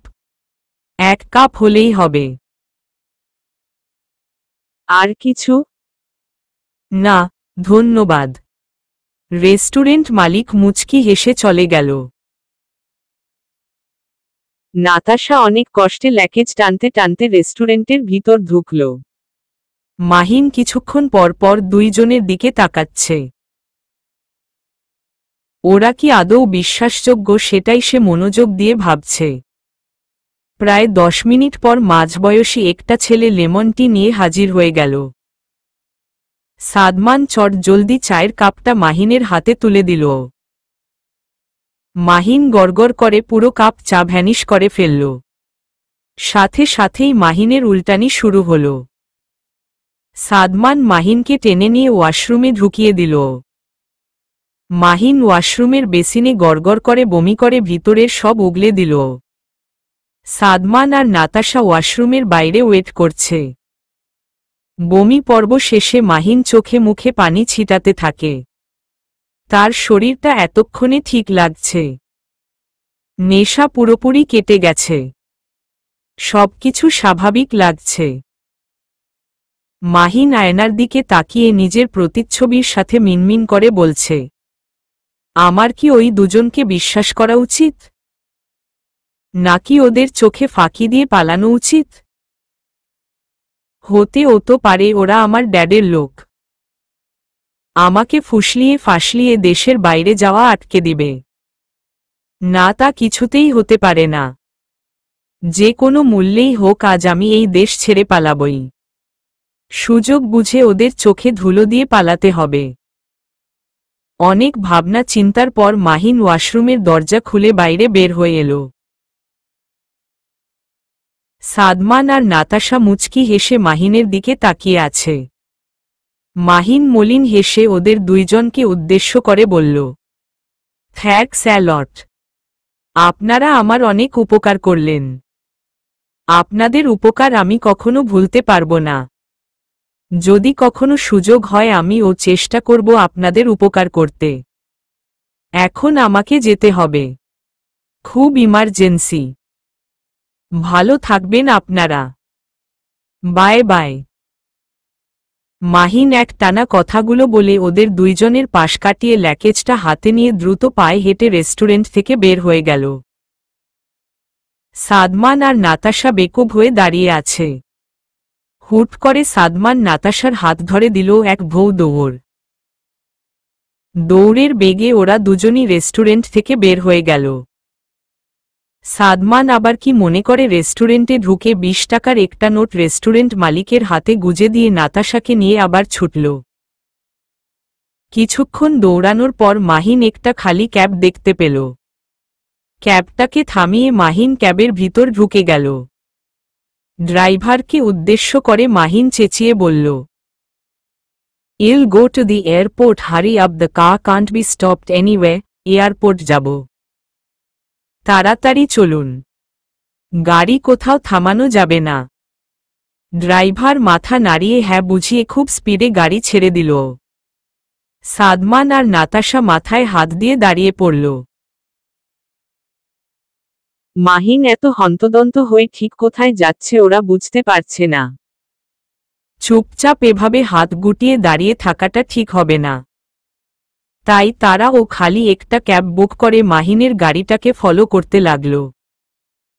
মাহিন গাড়িতে বসে ফোন নিয়ে ঘাটাঘাটি করছে। অনবরত একটা নম্বরে কল করে যাচ্ছে সে, বাট ওই পাশ থেকে কোনো রেসপন্স আসছে না। প্রায় অনেকক্ষণ কল করার পর ওই পাশ থেকে ফোনটা রিসিভ হল। মাহিন সাথে সাথেই ওয়েজিত কণ্ঠে বলে উঠল, কোথায় তুই? ওই পাশ থেকে পুরুষালী কণ্ঠে কেউ বলে উঠল, এয়ারপোর্টের লনে দাঁড়িয়ে আছি। কেন? আশেপাশে চোখ বুলিয়ে দেখ তো ড্যাডের কোনো সিকিউরিটি আছে কিনা। না, এয়ারপোর্ট তো টোটালি ফাঁকা। একটু পরেই হয়তো লোকজন আসা শুরু করবে। ঘণ্টা খানিক বাদেই বাংলাদেশের উদ্দেশ্যে প্লেন ছাড়বে। তুই হঠাৎ এমন প্রশ্ন জিজ্ঞেস করলি কেন? তোকে আমি একটা দায়িত্ব দিতে চাই। কি দায়িত্ব? আমার পাসপোর্ট আর ভিসার চেকিং করে দিবি তুই। বুঝলাম না, তুই কি কোথাও যাবি? হুম, Bangladesh. Are you crazy Mahin? Uncle aunty কিছু জানে? না, জানে না। আমি বাড়ি থেকে পালিয়েছি। মানে কি? তুই মিহার জন্য ফ্যামিলি ছেড়ে দিবি? আমার টানে টানে ওরা ও আমার পিছু পিছু চলে যাবে। তাছাড়া আমি মিহাকে হারাতে পারবো না। তুই তো জানিস আমি মিহাতে কতটা ভালোবাসি। আমার মন বলছে তুই ভুল করছিস। সময়ই বলে দিবে আমি ঠিক করছি নাকি ভুল। ওকে, তোর লাইফ, তোর ইচ্ছা। কতদূর এগুলি? আর সামান্য। একটু পরেই পৌঁছে যাব। আয় তাহলে। রাখছি, বাই। মাহিন কল কেটে স্বস্তির শ্বাস ফেলে সিটে হেলান দিয়ে চোখ বন্ধ করে নিল। ওইদিকে সাদমান আর নাতাশা ড্রিভারের মাথা বকবক করে খেয়ে নিচ্ছে। ড্রাইভার যতই জোরে চালায় নাতাশা ততই ড্রাইভারকে ঠেলে গাড়ি আরো স্পিডে চালাতে। ড্রাইভার কিছু বলতেও পারছে না, সইতেও পারছে না। সাদমানের চোখ দুটো মাহিনের গাড়ির পিছনে স্থির। জানালা দিয়ে মুখ বের করে সাদমান মাহিনের গাড়িকে দেখছে। বাতাসে সাদমানের সিল্কি চুলগুলো উড়ছে। নাতাশা একদৃষ্টিতে সাদমানের দিকে তাকিয়ে আছে, কিছুতেই চোখ সরাতে পারছে না। নাতাশার এই দৃষ্টির মানে সাদমানের বোঝার ক্ষমতা নেই। সে তো শুধু প্রেম খুঁজে চাঁদনির চোখে, অন্য কারো চোখ দেখে মনের কথা বোঝার ক্ষমতা নেই তার। নাতাশা মন খারাপ করে সাদমানের থেকে চোখ ফিরিয়ে সামনের দিকে তাকাল। প্রায় আধ ঘন্টা পর মাহিনের গাড়ি এসে পৌঁছে গেল এয়ারপোর্ট। গাড়ি থেকে বের হয়ে মাহিন আশেপাশে তাকিয়ে প্যান্টের পকেট থেকে 500 টাকার নোট বের করে ড্রাইভারের হাতে গুজে দিল। ল্যাকেজটা গাড়ি থেকে বের করে মাহিন এয়ারপোর্টের ভিতর ঢুকে গেল। একটু দূরেই একটা ছেলে সাদা শার্ট আর সাদা প্যান্ট পরে দাঁড়িয়ে আছে। ফর্মাল ড্রেসে আছে সে, মাথায় সাদা একটা কেপ ঝুলানো, কিছুটা পুলিশের পোশাকের মতো, যাকে বলে বিমান বাহিনীর সদস্য। ছেলেটি মাহিনকে দেখে হাসছে। মাহিন ও মলিন হেসে ছেলেটির কাছে এগিয়ে গেল। দুইজন দুজনকে জড়িয়ে ধরে মিটিমিটি হাসছে। মাহিন ছেলেটাকে ছেড়ে মৃদু হেসে বলল, কেমন আছিস অভ্র? দিব্যি আছি। তুই? ফোনে তো সবই বললাম। বুঝলাম। তাহলে সিদ্ধান্ত নিয়েই নিলি? দোস্ত, এছাড়া আর কোনো ওয়ে নেই। প্লিজ পাসপোর্ট আর ভিসা চেকিংয়ের ব্যবস্থাটা করে দে। আমি নিজে গেলে হয়তো অনেকেই আমাকে চিনে ফেলবে, তাই তোর হেল্প দারুণভাবে দরকার। ওকে, ব্যাপার না, দে তোর পাসপোর্ট আর ভিসা। মাহিন ল্যাকেজ থেকে পাসপোর্ট আর ভিসা বের করে দিল। অভ্র মুচকি হেসে কাউন্টারে চলে গেল। মাহিন ল্যাকেজ থেকে টুপিওয়ালা একটা কালো হুডি বের করে গায়ে জড়িয়ে নিল। ওইদিকে নাতাশা আর সাদমান জীবন দিয়ে দৌড়াচ্ছে। ওদের বুক করা ক্যাবটা মাঝ রাস্তায় এসে নষ্ট হয়ে গেছে, তাই ওরা দৌড়ে লক্ষ্যে পৌঁছানোর চেষ্টা করছে। ওরা বুঝে গেছে মাহিন নিশ্চয়ই এয়ারপোর্টের দিকে গেছে, কারণ মাহিনের ক্যাবটা এয়ারপোর্টের রাস্তায় ইন করতে ওরা স্পষ্ট দেখেছে। নাতাশা থেমে থেমে দৌড়াচ্ছে। সাদমান নাতাশাকে পিছনে রেখেই প্রাণপণে দৌড়াচ্ছে, তবে বারবার পিছু ফিরে সে নাতাশাকে দেখছে। নাতাশা কোমরে হাত দিয়ে নাক মুখ কুঁচকে দৌড়াচ্ছে। প্রায় 10 মিনিট দৌড়ানোর পর ওরা এয়ারপোর্ট এসে পৌঁছে গেল। এয়ারপোর্টের ভিতর ঢুকেই ওরা চারিদিকে চোখ বুলিয়ে মাহিনকে খুঁজছে, বাট মাহিনকে কোথাও দেখা যাচ্ছে না। আস্তে আস্তে জনসমাগম বেড়ে যাচ্ছে। এত লোকের ভিড়ে মাহিনকে খোঁজা টাফ ব্যাপার। ওইদিকে মাহিন কালো টুপি দিয়ে মুখটা ঢেকে রেখেছে। মাহিন ওদের পাশেই দাঁড়িয়ে আছে, অথচ ওরা চিনতেই পারছে না। ওরা তিনজনই এয়ারপোর্টের লনে দাঁড়িয়ে আছে। অভ্র ওর কাজ সেরে মাহিনের সামনে এসে দাঁড়াল। মাহিন অভ্রের হাত থেকে পাসপোর্ট আর ভিসা কার্ডটা নিয়ে ল্যাকেজটা এক হাতে তুলে অন্য হাতে অভ্রের কাঁধে হাত রেখে সামনে মোড় নিল। সাদমান আর নাতাশা এখনো মাহিনকে খেয়াল করেনি। দুজনেই অন্যদিকে তাকিয়ে মাহিনকে খুঁজছে। অভ্র মাহিনের কাঁধে হাত রেখে হাঁটছে আর বলছে, হয়তো এভাবে আর কাঁধে হাত রেখে হাঁটা হবে না। খুব মিস করব রে। আমি তো একেবারে চলে যাচ্ছি না, আবার আসব। অন্তত তোকে দেখতে হলেও আসব। তাই যেন হয়। অপেক্ষায় থাকব। ফ্লাইট কখন? আধ ঘন্টা পর। তুই আমার কেবিনে বসতে পারিস। নিশ্চয়ই নাস্তা করে আসিসনি। চল দুজন ব্রেকফাস্ট করে নেই। চল। সাদমান আর নাতাশা মাহিনকে খুঁজতে খুঁজতে ক্লান্ত হয়ে এয়ারপোর্টের লনে বিছানো চেয়ারগুলোতে বসে পড়ল। ইন বাংলাদেশ। নূর, চাঁদনি আর কায়রা ক্যান্টিনে বসে চা খাচ্ছে। তিনজনই খুব মনোযোগ দিয়ে চা খাচ্ছে। নূর ওদের মাঝখানে বসে বোরিং ফিল করছে। এই মুহূর্তে ওর ইচ্ছে করছে এখান থেকে পালিয়ে যেতে। দুটো মেয়ের মাঝখানে একটা ছেলে। চরম অস্বস্তিকর একটা ব্যাপার। হুট করেই পিছন থেকে আয়মন এসে নূরের পাশের চেয়ারে ধপ করে বসে পড়ল। সাথে হিমেলও আছে। ওদের দুইজনকে দেখে নূরের মনে সাহস এলো। দুজনই চেয়ারে হেলান দিয়ে রংবাজ টাইপ ভাব নিয়ে জোরে চিৎকার দিয়ে বলল, ওই মধুর বাপামাদের জন্য দুটো গরম গরম চা লাগা। একটা 15 বছরই ছেলে নূরের পিছনে এসে দাঁড়াল। নূর ছেলেটার কানে ফিসফিস করে কিছু বলল। ছেলেটি দাঁত বের করে হেসে আয়মনের সামনে দাঁড়িয়ে বলল, নূর ওস্তাদ বইল্লা দিছে আজকের লেইগা আফনে গো সব খাওন বন্ধ। তাই আমি আফনে গো চায়ের অর্ডার নিতে পারুম না। আয়মন আর হিমেল কঠিন দৃষ্টিতে নূরের দিকে তাকিয়ে আছে। নূর ভাব নিয়ে চায় চুমুক দিচ্ছে আর বলছে, তোদের ভাব দেখে মনে হচ্ছে নিজের যোগ্যতায় পরীক্ষা দিয়ে ক্লাসে টপার হয়ে গেছিস। পরীক্ষা তো দিয়েছিস, নকল করে এত ভাব কোত্থেকে আসে বুঝি না। ওভার ভাব নেওয়ার শাস্তিস্বরূপ আজকের চা পান বয়কট করা হল। সাদমান ব্যঙ্গ করে নূরকে উদ্দেশ্য করে বলল, ওলে বাবা লে, তুমি মনে হয় নিজের যোগ্যতায় এক্সাম দিয়েছ। তুমিও তো একই। আজবামি তো তোর খাতা থেকে টুকে এক্সাম দিয়েছি। তুই তো ডিরেক্টলি নকল শীট থেকে টুকে এক্সাম দিয়েছিস। আমার অধিকার আছে ফ্রেন্ডের থেকে হেল্প নিয়ে লিখার। এবার ভেবে চিনতে বলকে নকল করে এক্সাম দিয়েছে। হুট করে চাঁদনি দুই হাতে তালি দিয়ে বলল, বাহ জামাই বাহ, হোয়াট অ্যা লজিক।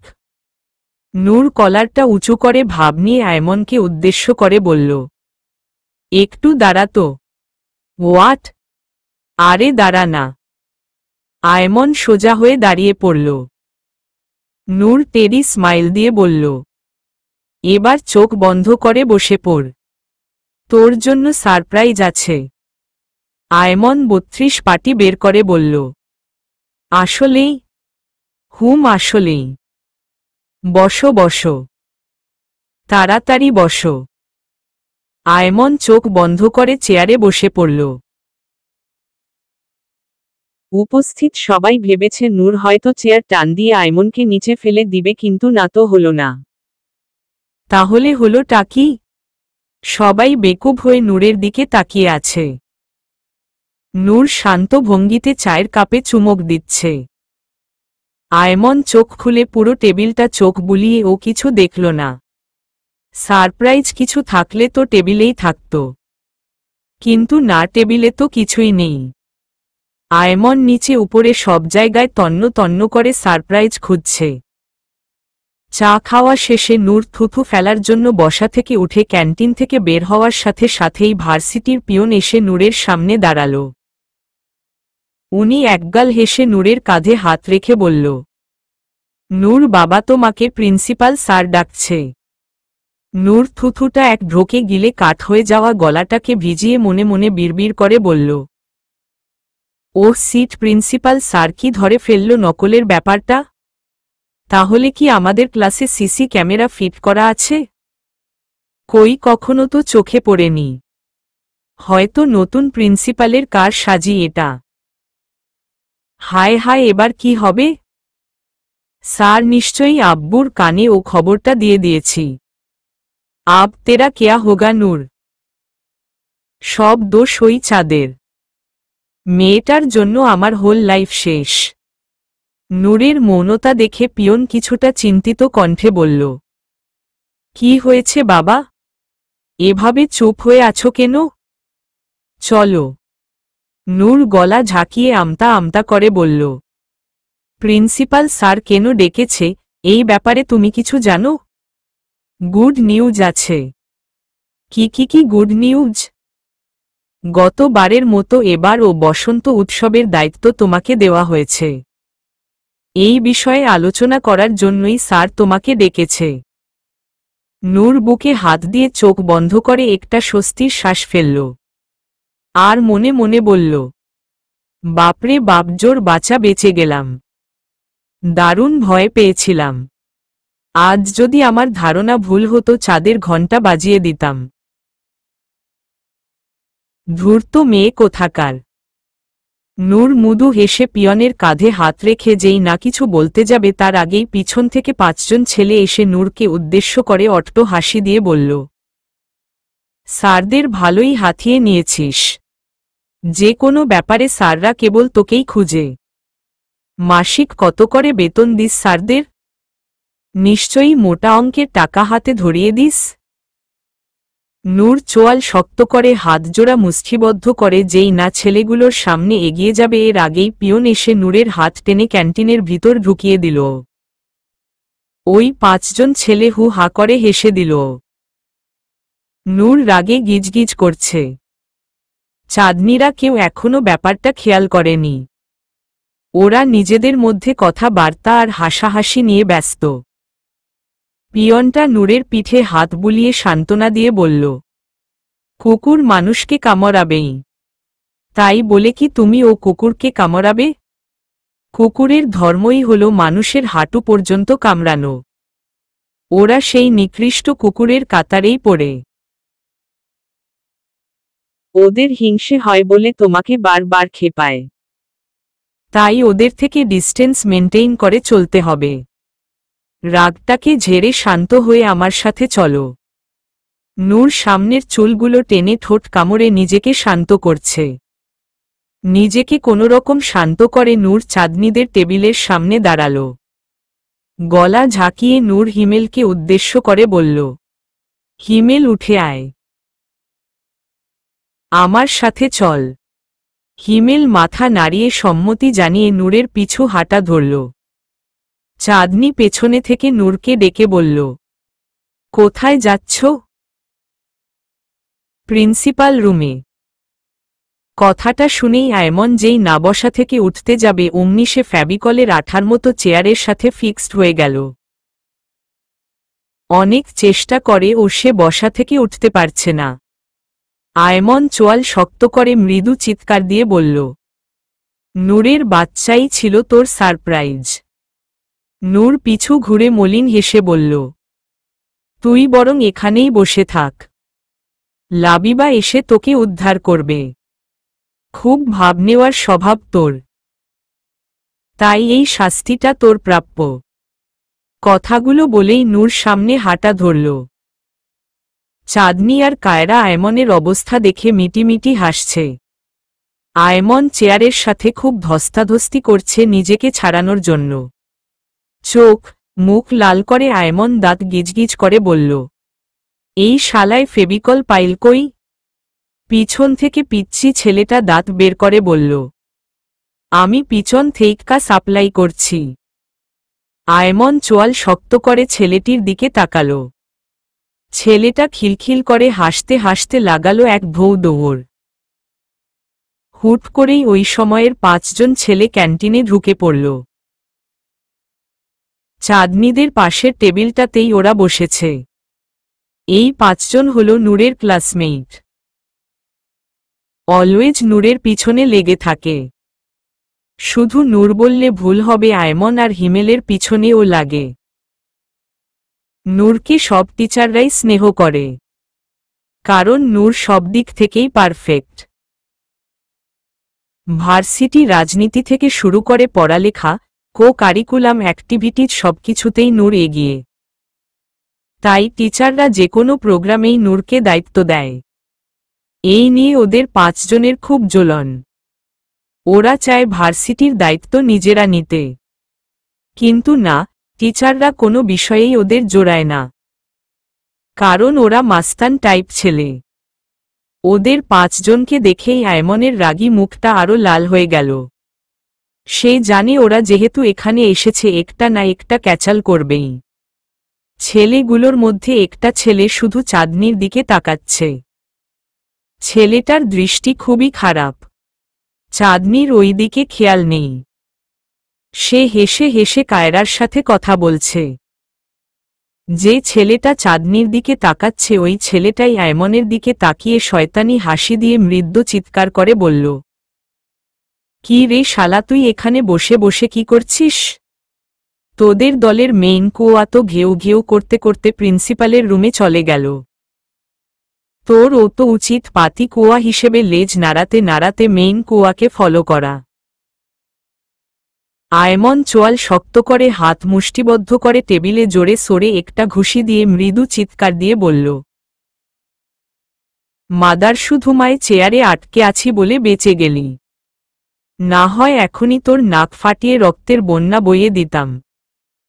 তাহলে ভালোই হলো বল, আমরা বরং সুযোগের সৎ ব্যবহার করে নেই। ছেলেটা চেয়ার ছেড়ে উঠে চাঁদনির পাশের চেয়ারটা টেনে চাঁদনির গায়ের সাথে লেগে বসল। চাঁদনি এমনিতেই ভয় পেয়ে আছে, তারপর ছেলেটার এমন অসভ্য ব্যবহার সব মিলিয়ে চাঁদনির চোখে পানি চলে এসেছে। কায়রা ও ভয় কাঁপছে। চারটা ছেলে এসে চাঁদনিদের টেবিলটা চারপাশ থেকে ঘিরে ফেলল।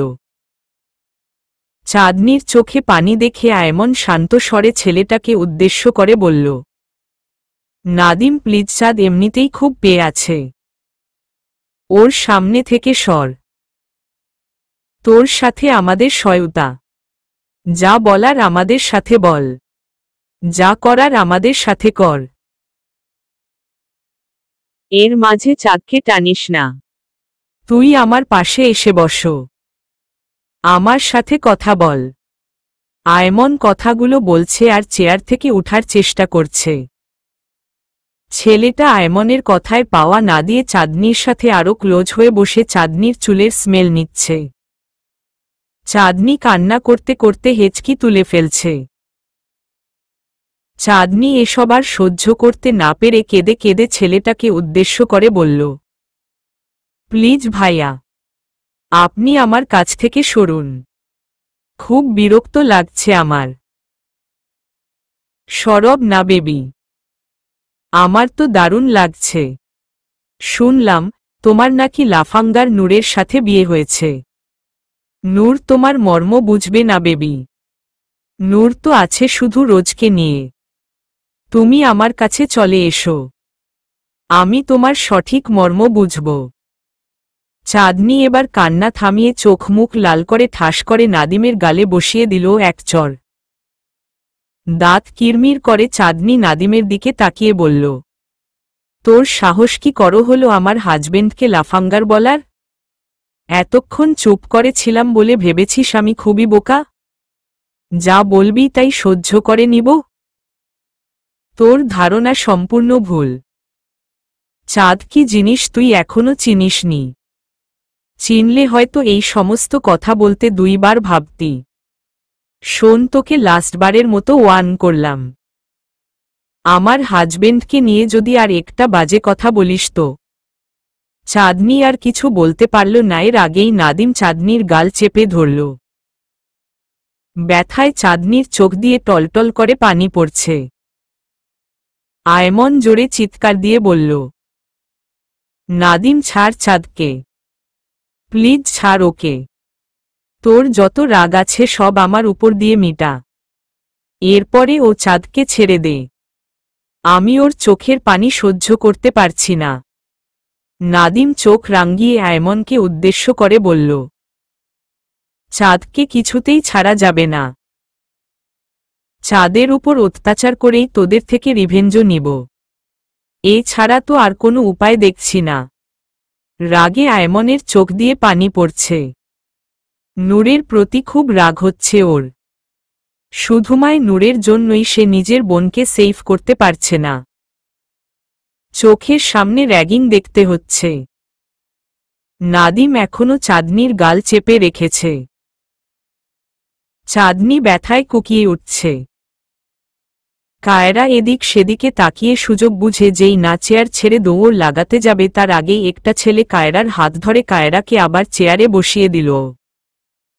নাদিম দাঁত কিরমির করে চাঁদনিকে উদ্দেশ্য করে বলল, তোর খুব তেজ তাই না? তুই নাদিমের গালে চড় মেরেছিস? এই নাদিমের গায়ে, যার নাম শুনলে পুরো ভার্সিটি কেঁপে উঠে, তুই সেই নাদিমের গালে চড় মেরেছিস? চাঁদনি পিটপিট করে চোখ খুলে কাপা কাপা কণ্ঠে বলল, একবার ছাড়া পেয়ে নেই তোর আরেক গালে চড় বসাব। কথাটা বলেই চাঁদনি পেন্সিল শুধিয়ে নাদিমের পা পুরো দমে চ্যাপ্টা করে দিল। নাদিম হাহ করতে করতে চাঁদনিকে ছেড়ে দিল। ছাড়া পেয়ে চাঁদনি যেই না কায়রার হাত ধরে পালাতে যাবে তার আগেই নাদিমের চার চেলা চাঁদনিদের ঘিরে ফেলল। ওই দিকে আয়মন প্রাণপণ চেষ্টা করছে টেবিল ছেড়ে ওঠার জন্য, কিন্তু কিছুতেই পারছে না। নাদিম চোয়াল শক্ত করে ল্যাংড়িয়ে ল্যাংড়িয়ে বসা থেকে উঠে চাঁদনিকে হেঁচকা টান দিয়ে দেয়ালের সাথে ফিট করে চাঁদনির দুই গালে ঠাস ঠাস করে দুই চড় বসিয়ে দিল। আয়মন এবার চিৎকার করে নূরকে ডাকতে লাগল। ক্যান্টিনের মালিক আর কর্মচারীরা ধস্তাধস্তি দেখে সোজা প্রিন্সিপাল স্যারের রুমে চলে গেল। নূর, হিমেল ওদের ডিপার্টমেন্টের অনেক ফ্রেন্ডলি প্রিন্সিপাল স্যারের সাথে মিটিং ও ব্যস্ত। প্রায় অর্ধেক টিচারই প্রিন্সিপাল স্যারের রুমে মিটিংয়ে আছে। ক্যান্টিন মালিক মিটিংয়ের মাঝখান দিয়ে ক্যান্টিনের ভেজালের কথা গড়গড় করে বলে দিল। জাইমা আর লাবিবা ক্লাস শেষ করে ক্যান্টিনের দিকে আসছিল। ক্যান্টিনের সামনে আসতেই ওরা ধস্তাধস্তি দেখে দৌড়ে প্রিন্সিপাল রুমে চলে গেল। নূর ক্যান্টিন মালিক থেকে সবটা শুনে চোয়াল শক্ত করে শার্টের হাতা ফোল্ড ফোল্ড করতে করতে যেই না রুম থেকে বের হলো অমনি জাইমা কাঁদতে কাঁদতে নূরকে ঝাপটে ধরে বলল, নূর ভাইয়া তুমি তাড়াতাড়ি ক্যান্টিনে যাও, নাদিম ভাইয়া চাঁদকে খুব মারছে, প্লিজ তুমি চাঁদকে বাঁচাও। নূরের রাগটা যেন এবার তিনগুণ বেড়ে গেল। নূর জায়মাকে বুক থেকে উঠিয়ে জায়মার চোখের পানিগুলো মুছে জায়মাকে পাশ কাটিয়ে অডিটোরিয়াম থেকে বড় একটা হটস্টিক নিয়ে শোষো করে বাতাসের বেগে দৌড়ে ক্যান্টিনের দরজায় জোরে এক লাথি মেরে ক্যান্টিনের ভিতর ঢুকে গেল। নূরকে দেখেই নাদিম চাঁদনিকে চড় দিতে যেয়ে ও থেমে গেল। চাঁদনির দুটো গালই লাল হয়ে ফুলে গেছে, চোখ থেকে টপটপ করে পানি পড়ছে। চাঁদনির অবস্থা দেখে নূরের বুকটা ধক করে উঠল। মনে হচ্ছে চাঁদনির চেয়ে বেশি ব্যথা সে পাচ্ছে।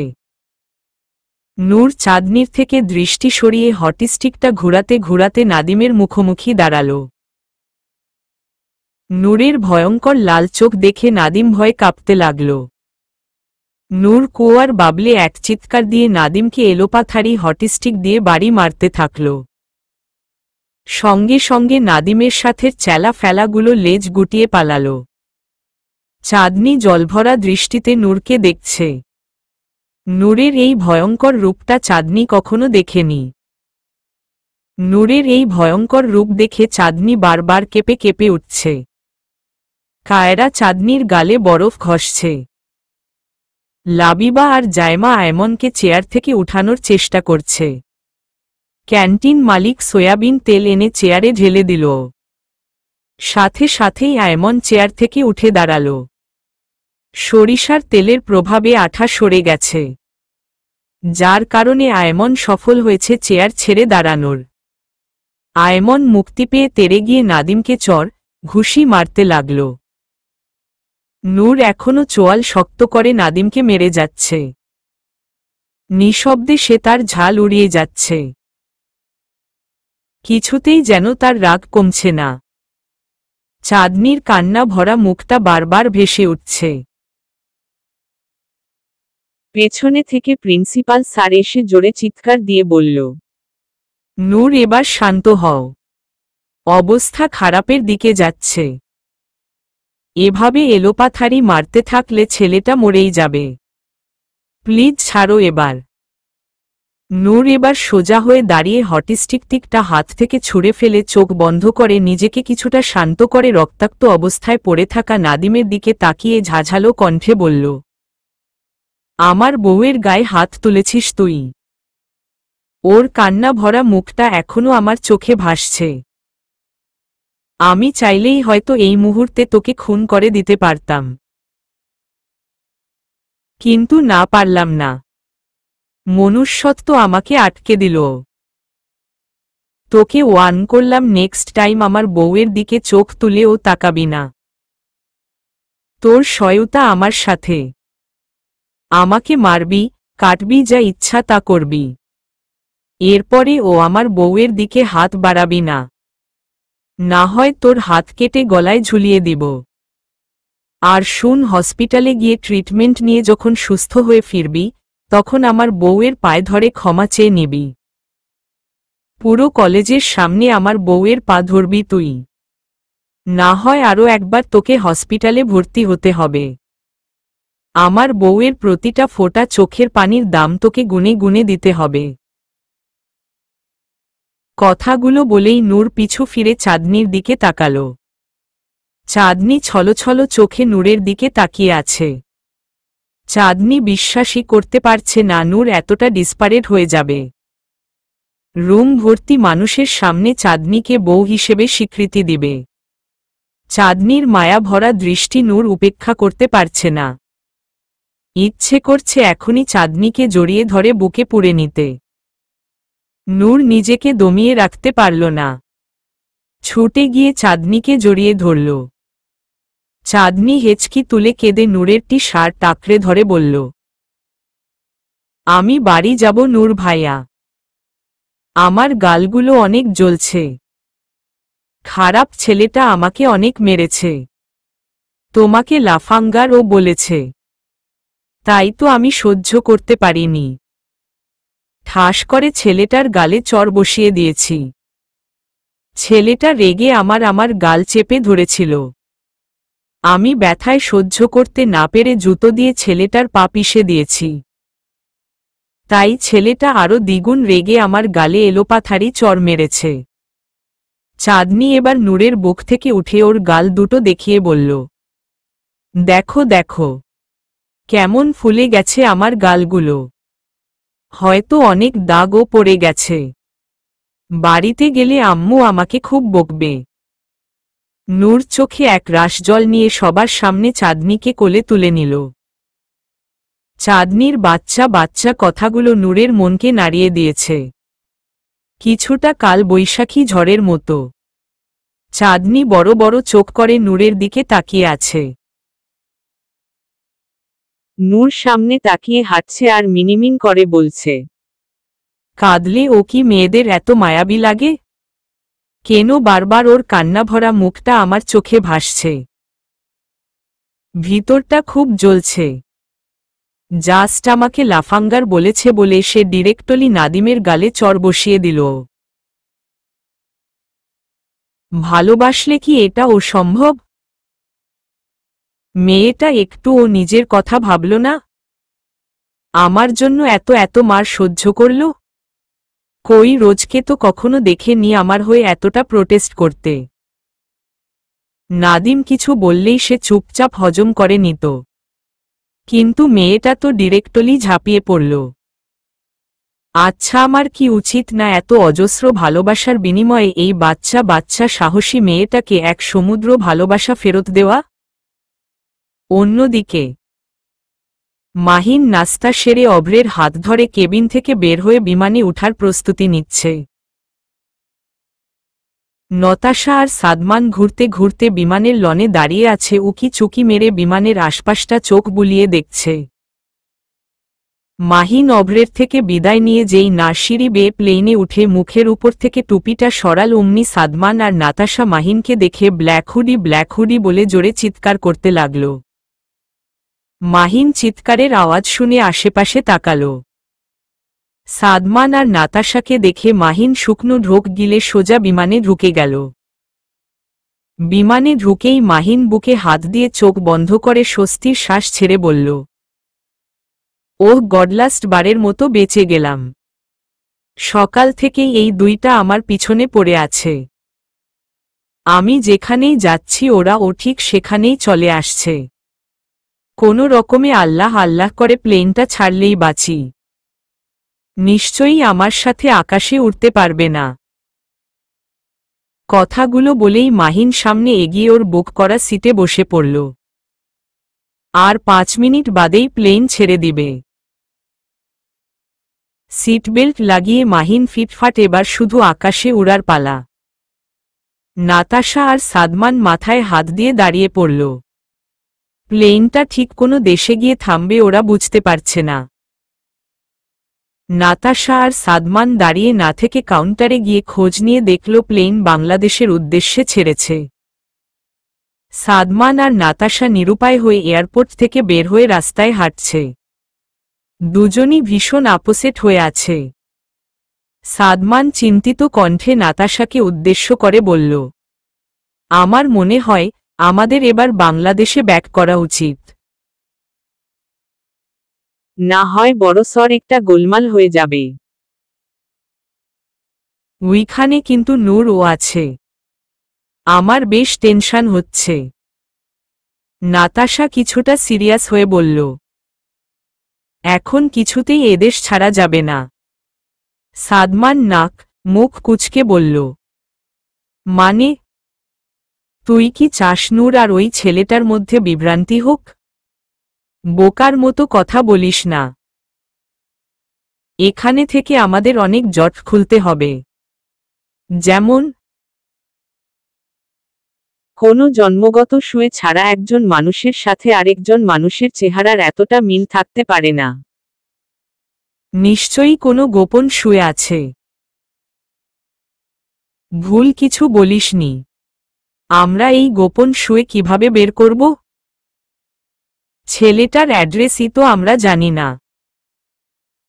খুঁজতে হবে। ব্রিজের কাছে চল। আমার মনে হচ্ছে ব্রিজের কাছাকাছিই ছেলেটার বাড়ি। কারণ বারবার ঘুরে ঘুরে ওই ব্রিজটার কাছেই ছেলেটার সাথে দেখা হতো। চল তাহলে। দুজনই প্রাণপণে দৌড়াতে লাগল। ওইদিকে সেলিনা চৌধুরী ফ্রেশ হয়ে সোজা কিচেন রুমে চলে গেল। মাহিনের নেশা কাটানোর জন্য উনি লেবুর শরবত করছে। হাসিমুখে উনি এক গ্লাস লেবুর শরবত করে সিঁড়ি বেয়ে উপরে উঠছে। মাহিনের দরজার কাছে গিয়েই উনি একটু অবাক হল। কারণ মাহিনের রুমের দরজাটা হালকা ভেজানো। ভিতর থেকে লক করা নয়। মাহিন সবসময় দরজা লক করে ঘুমায়, কিন্তু আজ লক করা ছাড়াই ঘুমিয়েছে। ব্যাপারটা উনার কাছে কিছুটা সন্দেহজনক লাগছে। তবে উনি ব্যাপারটা এত আমলে নেয়নি। হাসি মুখে উনি রুমে ঢুকে যেই না বেডের দিকে তাকালো অমনি উনার হাত থেকে শরবতের গ্লাসটা নিচে পড়ে গেল। চোখে মুখে আতঙ্ক নিয়ে উনি পুরো ঘর চোখ বুলিয়ে দেখল কোথাও মাহিন নেই। চোখে অসংখ্য জল নিয়ে উনি ওয়াশরুমের দরজাটা খুলে পুরো ওয়াশরুম ঘুঁটে ফেলল, এখানে ও মাহিন নেই। উনি আর নিজেকে আটকাতে পারল না। মাহিন বলে এক বুক ফাটা চিৎকার দিয়ে উনি ধপাস করে ফ্লোরে বসে পড়ল। উনার চিৎকারের আওয়াজে আফতাব চৌধুরী আর মিনার রুম থেকে হন্তদন্ত হয়ে বের হয়ে সোজা মাহিনের রুমে ঢুকে পড়ল। সেলিনা চৌধুরী চিৎকার করছে আর বলছে, মাহিন নন তুই কেন এটা করলি বাবা? কেন আমাকে ছেড়ে এভাবে চলে গেলি? আমি কি নিয়ে থাকব বাবা? তুই যে আমার মা হওয়ার প্রথম অস্তিত্ব। আফতাব চৌধুরী চোখে জল নিয়ে দরজার সাথে ফিট হয়ে গেল।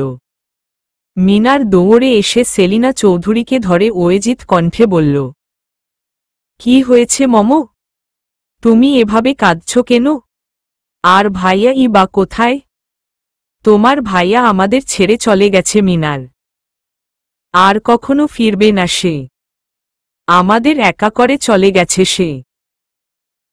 এবার আমাদের কি হবে বেটা? আমরা যে নিঃস্ব হয়ে গেলাম। আর ফিরবে না মানে?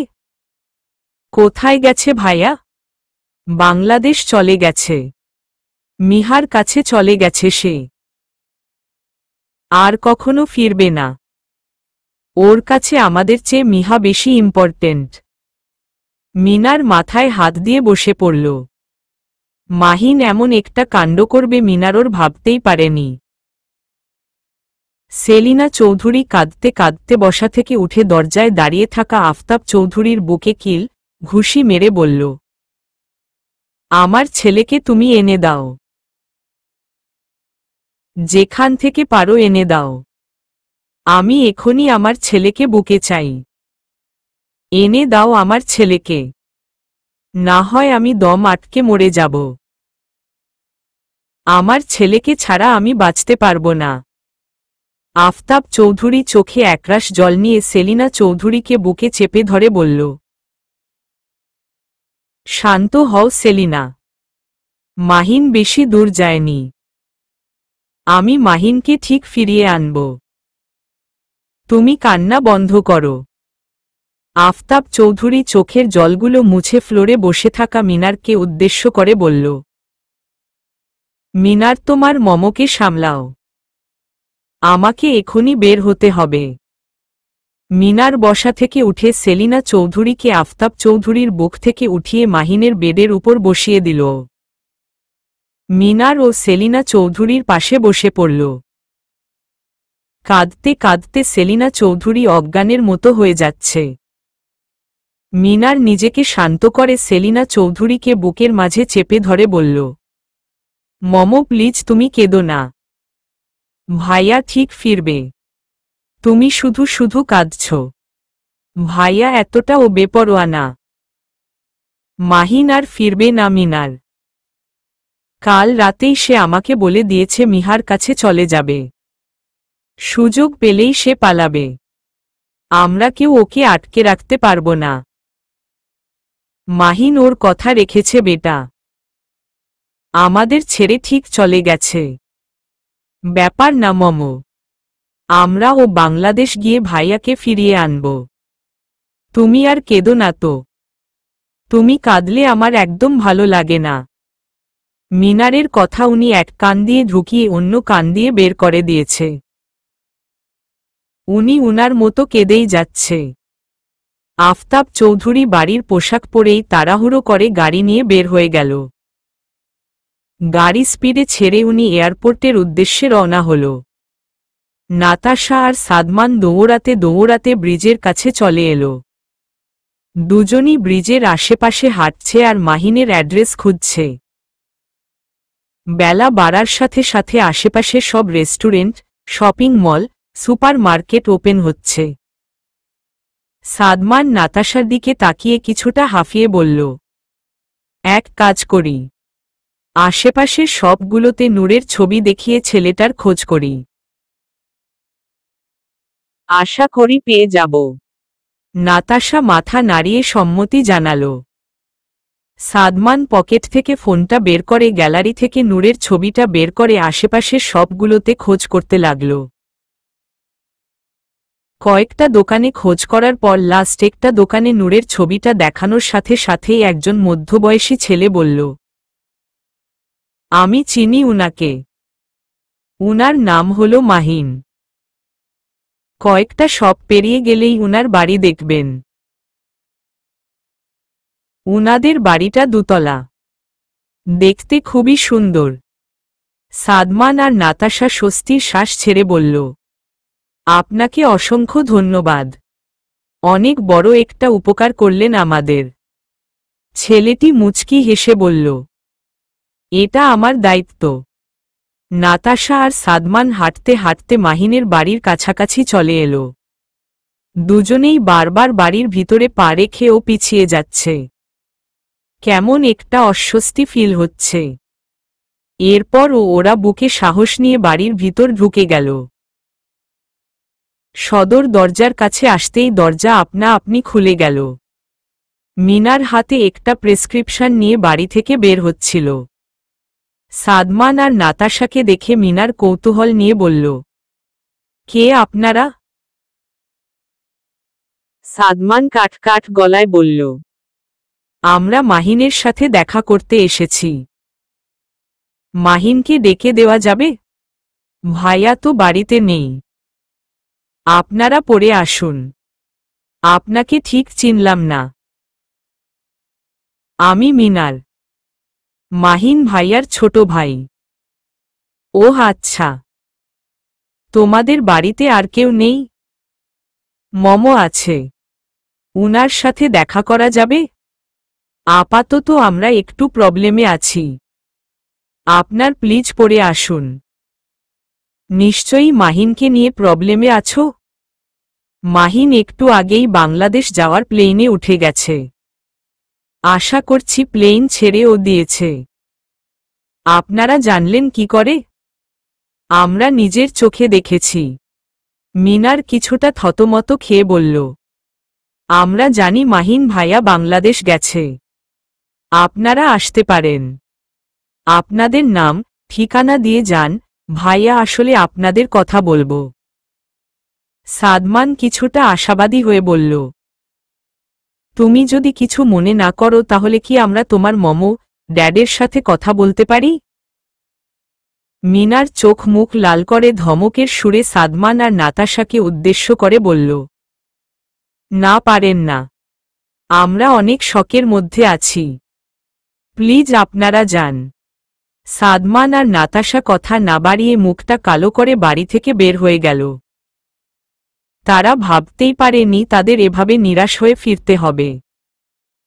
সেলিনা চৌধুরীর প্রেশার ফল করছিল, তাই মিনার প্রেসক্রিপশন নিয়ে ফার্মেসিতে যাচ্ছিল। হুট করেই সাদমান আর নাতাশার মুখোমুখি হয়ে মিনারের রাগটা যেন তিনগুণ বেড়ে যায়। মিনার মাথায় হাত দিয়ে পকেট থেকে ফোনটা বের করে আফতাব চৌধুরীর নাম্বারে কল লাগাল। সাথে সাথেই ওই পাশ থেকে উনি কলটা রিসিভ করে ফেলল। মিনার কান্নাজড়িত কণ্ঠে বলল, ড্যাড তুমি প্লিজ ফিরে এসো। ভাইয়া বাংলাদেশ চলে গেছে। ওইখানে গিয়ে সময় নষ্ট করে আর লাভ নেই। মোমের প্রেশার ফল করেছে, এখানে তোমার খুব দরকার। আমি একা এই দিকটা সামলাতে পারব না। আফতাব চৌধুরী এয়ারপোর্টের প্রায় কাছাকাছি চলে গিয়েছিল। মিনারের কথা শুনে উনি হুট করে গাড়ি থামিয়ে দিল। উনি ভাবতেই পারেনি মাহিন এত তাড়াতাড়ি আমেরিকা ছাড়ার প্ল্যান করবে। না হয় উনি অনেক আগে থেকেই এয়ারপোর্টে সিকিউরিটির ব্যবস্থা করত। চোখে একরাশ জল নিয়ে উনি গাড়ি ঘুরিয়ে বাড়ির দিকে মোড় নিল। সেলিনা চৌধুরীর অবস্থা খারাপের দিকে যাচ্ছে। নিঃশ্বাস নিতে খুব কষ্ট হচ্ছে উনার। কথাও বলতে পারছে না। মিনার ওর আম্মুকে এই অবস্থায় রেখে কোথাও মুভও করতে পারছে না। এই মুহূর্তে মাহিনের প্রতি খুব রাগ হচ্ছে ওর। মাহিনের জন্যই ওর মোমের আজ এই অবস্থা। আফতাব চৌধুরী হন্তদন্ত হয়ে বাড়িতে এসে সেলিনা চৌধুরীর অবস্থা দেখে জলদি করে অ্যাম্বুলেন্সে কল করে দিল। ওইদিকে মাহিন বিমানে উড়ছে। প্লেনের সিটে মাথা ঠেকিয়ে মাহিন সেলিনা চৌধুরীর কথা ভাবছে। সে জানে ওর মম এতক্ষণে পুরো বাড়ি ভাসিয়ে কাঁদছে। কাদারই তো কথা। ছেলে মেয়ে বাড়ি থেকে পালিয়ে গেলে সব মায়েদের মনের প্রতিক্রিয়া একই রকম হবে। এই মুহূর্তে মাহিনের কিছু করার নেই। ওর মন যা বলেছে সে তাই করেছে। মনের কথা শুনতে অন্তত কারো পারমিশন লাগে না। অন্যদিকে নূর চাঁদনিকে বাইকে বসিয়ে দিয়ে বাইক নিয়ে ছুটল ধীর গতিতে। চাঁদনি বাইকের পিছনে হাত গুজে নিজেকে সেফ রাখার চেষ্টা করছে। নূরের চোখে মুখে এখনো রাগের ছাপ স্পষ্ট। নাদিমকে এত মেরে ও সে শান্তি হয়নি। মনে হচ্ছে আরেক দফা মারলে হয়তো ঠিক হতো। নূর চোয়াল শক্ত করে বাইক চালাচ্ছে। মৃদু মন্দ বাতাসে নূরের চুলগুলো উড়ছে। শার্টের প্রথম দুটো বাটন খোলা। বাতাসে শার্টটা ও খানিক উড়ছে। এই মুহূর্তে নূরকে দেখতে কিছুটা কাবির সিং এর মতো লাগছে। চাঁদনি মুচকি হেসে সামনের দিকে ঝুঁকে নূরকে লুকিয়ে লুকিয়ে দেখছে। ভার্সিটি এরিয়া ক্রস করে নূর বাইক নিয়ে চাঁদনির বাড়ির দিকে মোড় নিল। হুট করে নূর সামনের দিকে কিছু একটা দেখে বাইকের লুকিং গ্লাসে চাঁদনির প্রতিচ্ছবির দিকে তাকিয়ে কিছুটা ওয়েজিত কণ্ঠে বলল, চাঁদ টাইট করে ধরে বসো। বাইকের স্পিড বাড়াতে হবে। সামনেই ট্রাফিক পুলিশ আছে। লাইসেন্সের জন্য বাইক আটকাবে। চাঁদনি বাইকের পিছনের বেড়িটা শক্ত করে ধরে বলল, ধরেছি ধরেছি, যত স্পিডে পারো বাইক ছাড়ো। নূর কিছুটা বিরক্তি নিয়ে বলল, ওহ গড, আমাকে ধরতে বলেছি, বাইককে নয়। দাঁড়াও, বাইকটা সাইড করে নেই। মুহূর্তেই চাঁদনির চোখ দুটো রসগোল্লার মতো বড় হয়ে গেল। চাঁদনি অবিশ্বাস্য দৃষ্টিতে নূরের দিকে তাকিয়ে আছে। নূর তাড়াহুড়ো করে বাইকটা সাইড করে বাইক থেকে নেমে চাঁদনিকে উদ্দেশ্য করে বলল, ঘুরে বসো। নূরের কথা মতো চাঁদনি বাইকে ঘুরে বসল। নূর বাইকে উঠে পিছু ফিরে চাঁদনিকে উদ্দেশ্য করে বলল, আমার বুকে হাত রেখে আমাকে টাইট করে জড়িয়ে ধরো। স্পিডে বাইক ছাড়লে যেন পড়ে না যাওয়ার ঝুঁকি থাকে। ওকে। চাঁদনি মাথা নাড়িয়ে সম্মতি জানিয়ে নূরকে আষ্টেপিষ্টে জড়িয়ে ধরল। নূর চট জলদি বাইক স্টার্ট করে দিল। একটু সামনে যেতেই নূর গাড়ির স্পিড ফুল বাড়িয়ে দিল।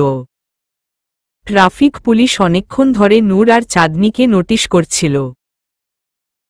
তাই উনারা হুট করে নূরের বাইকের সামনে দাঁড়িয়ে পড়ল।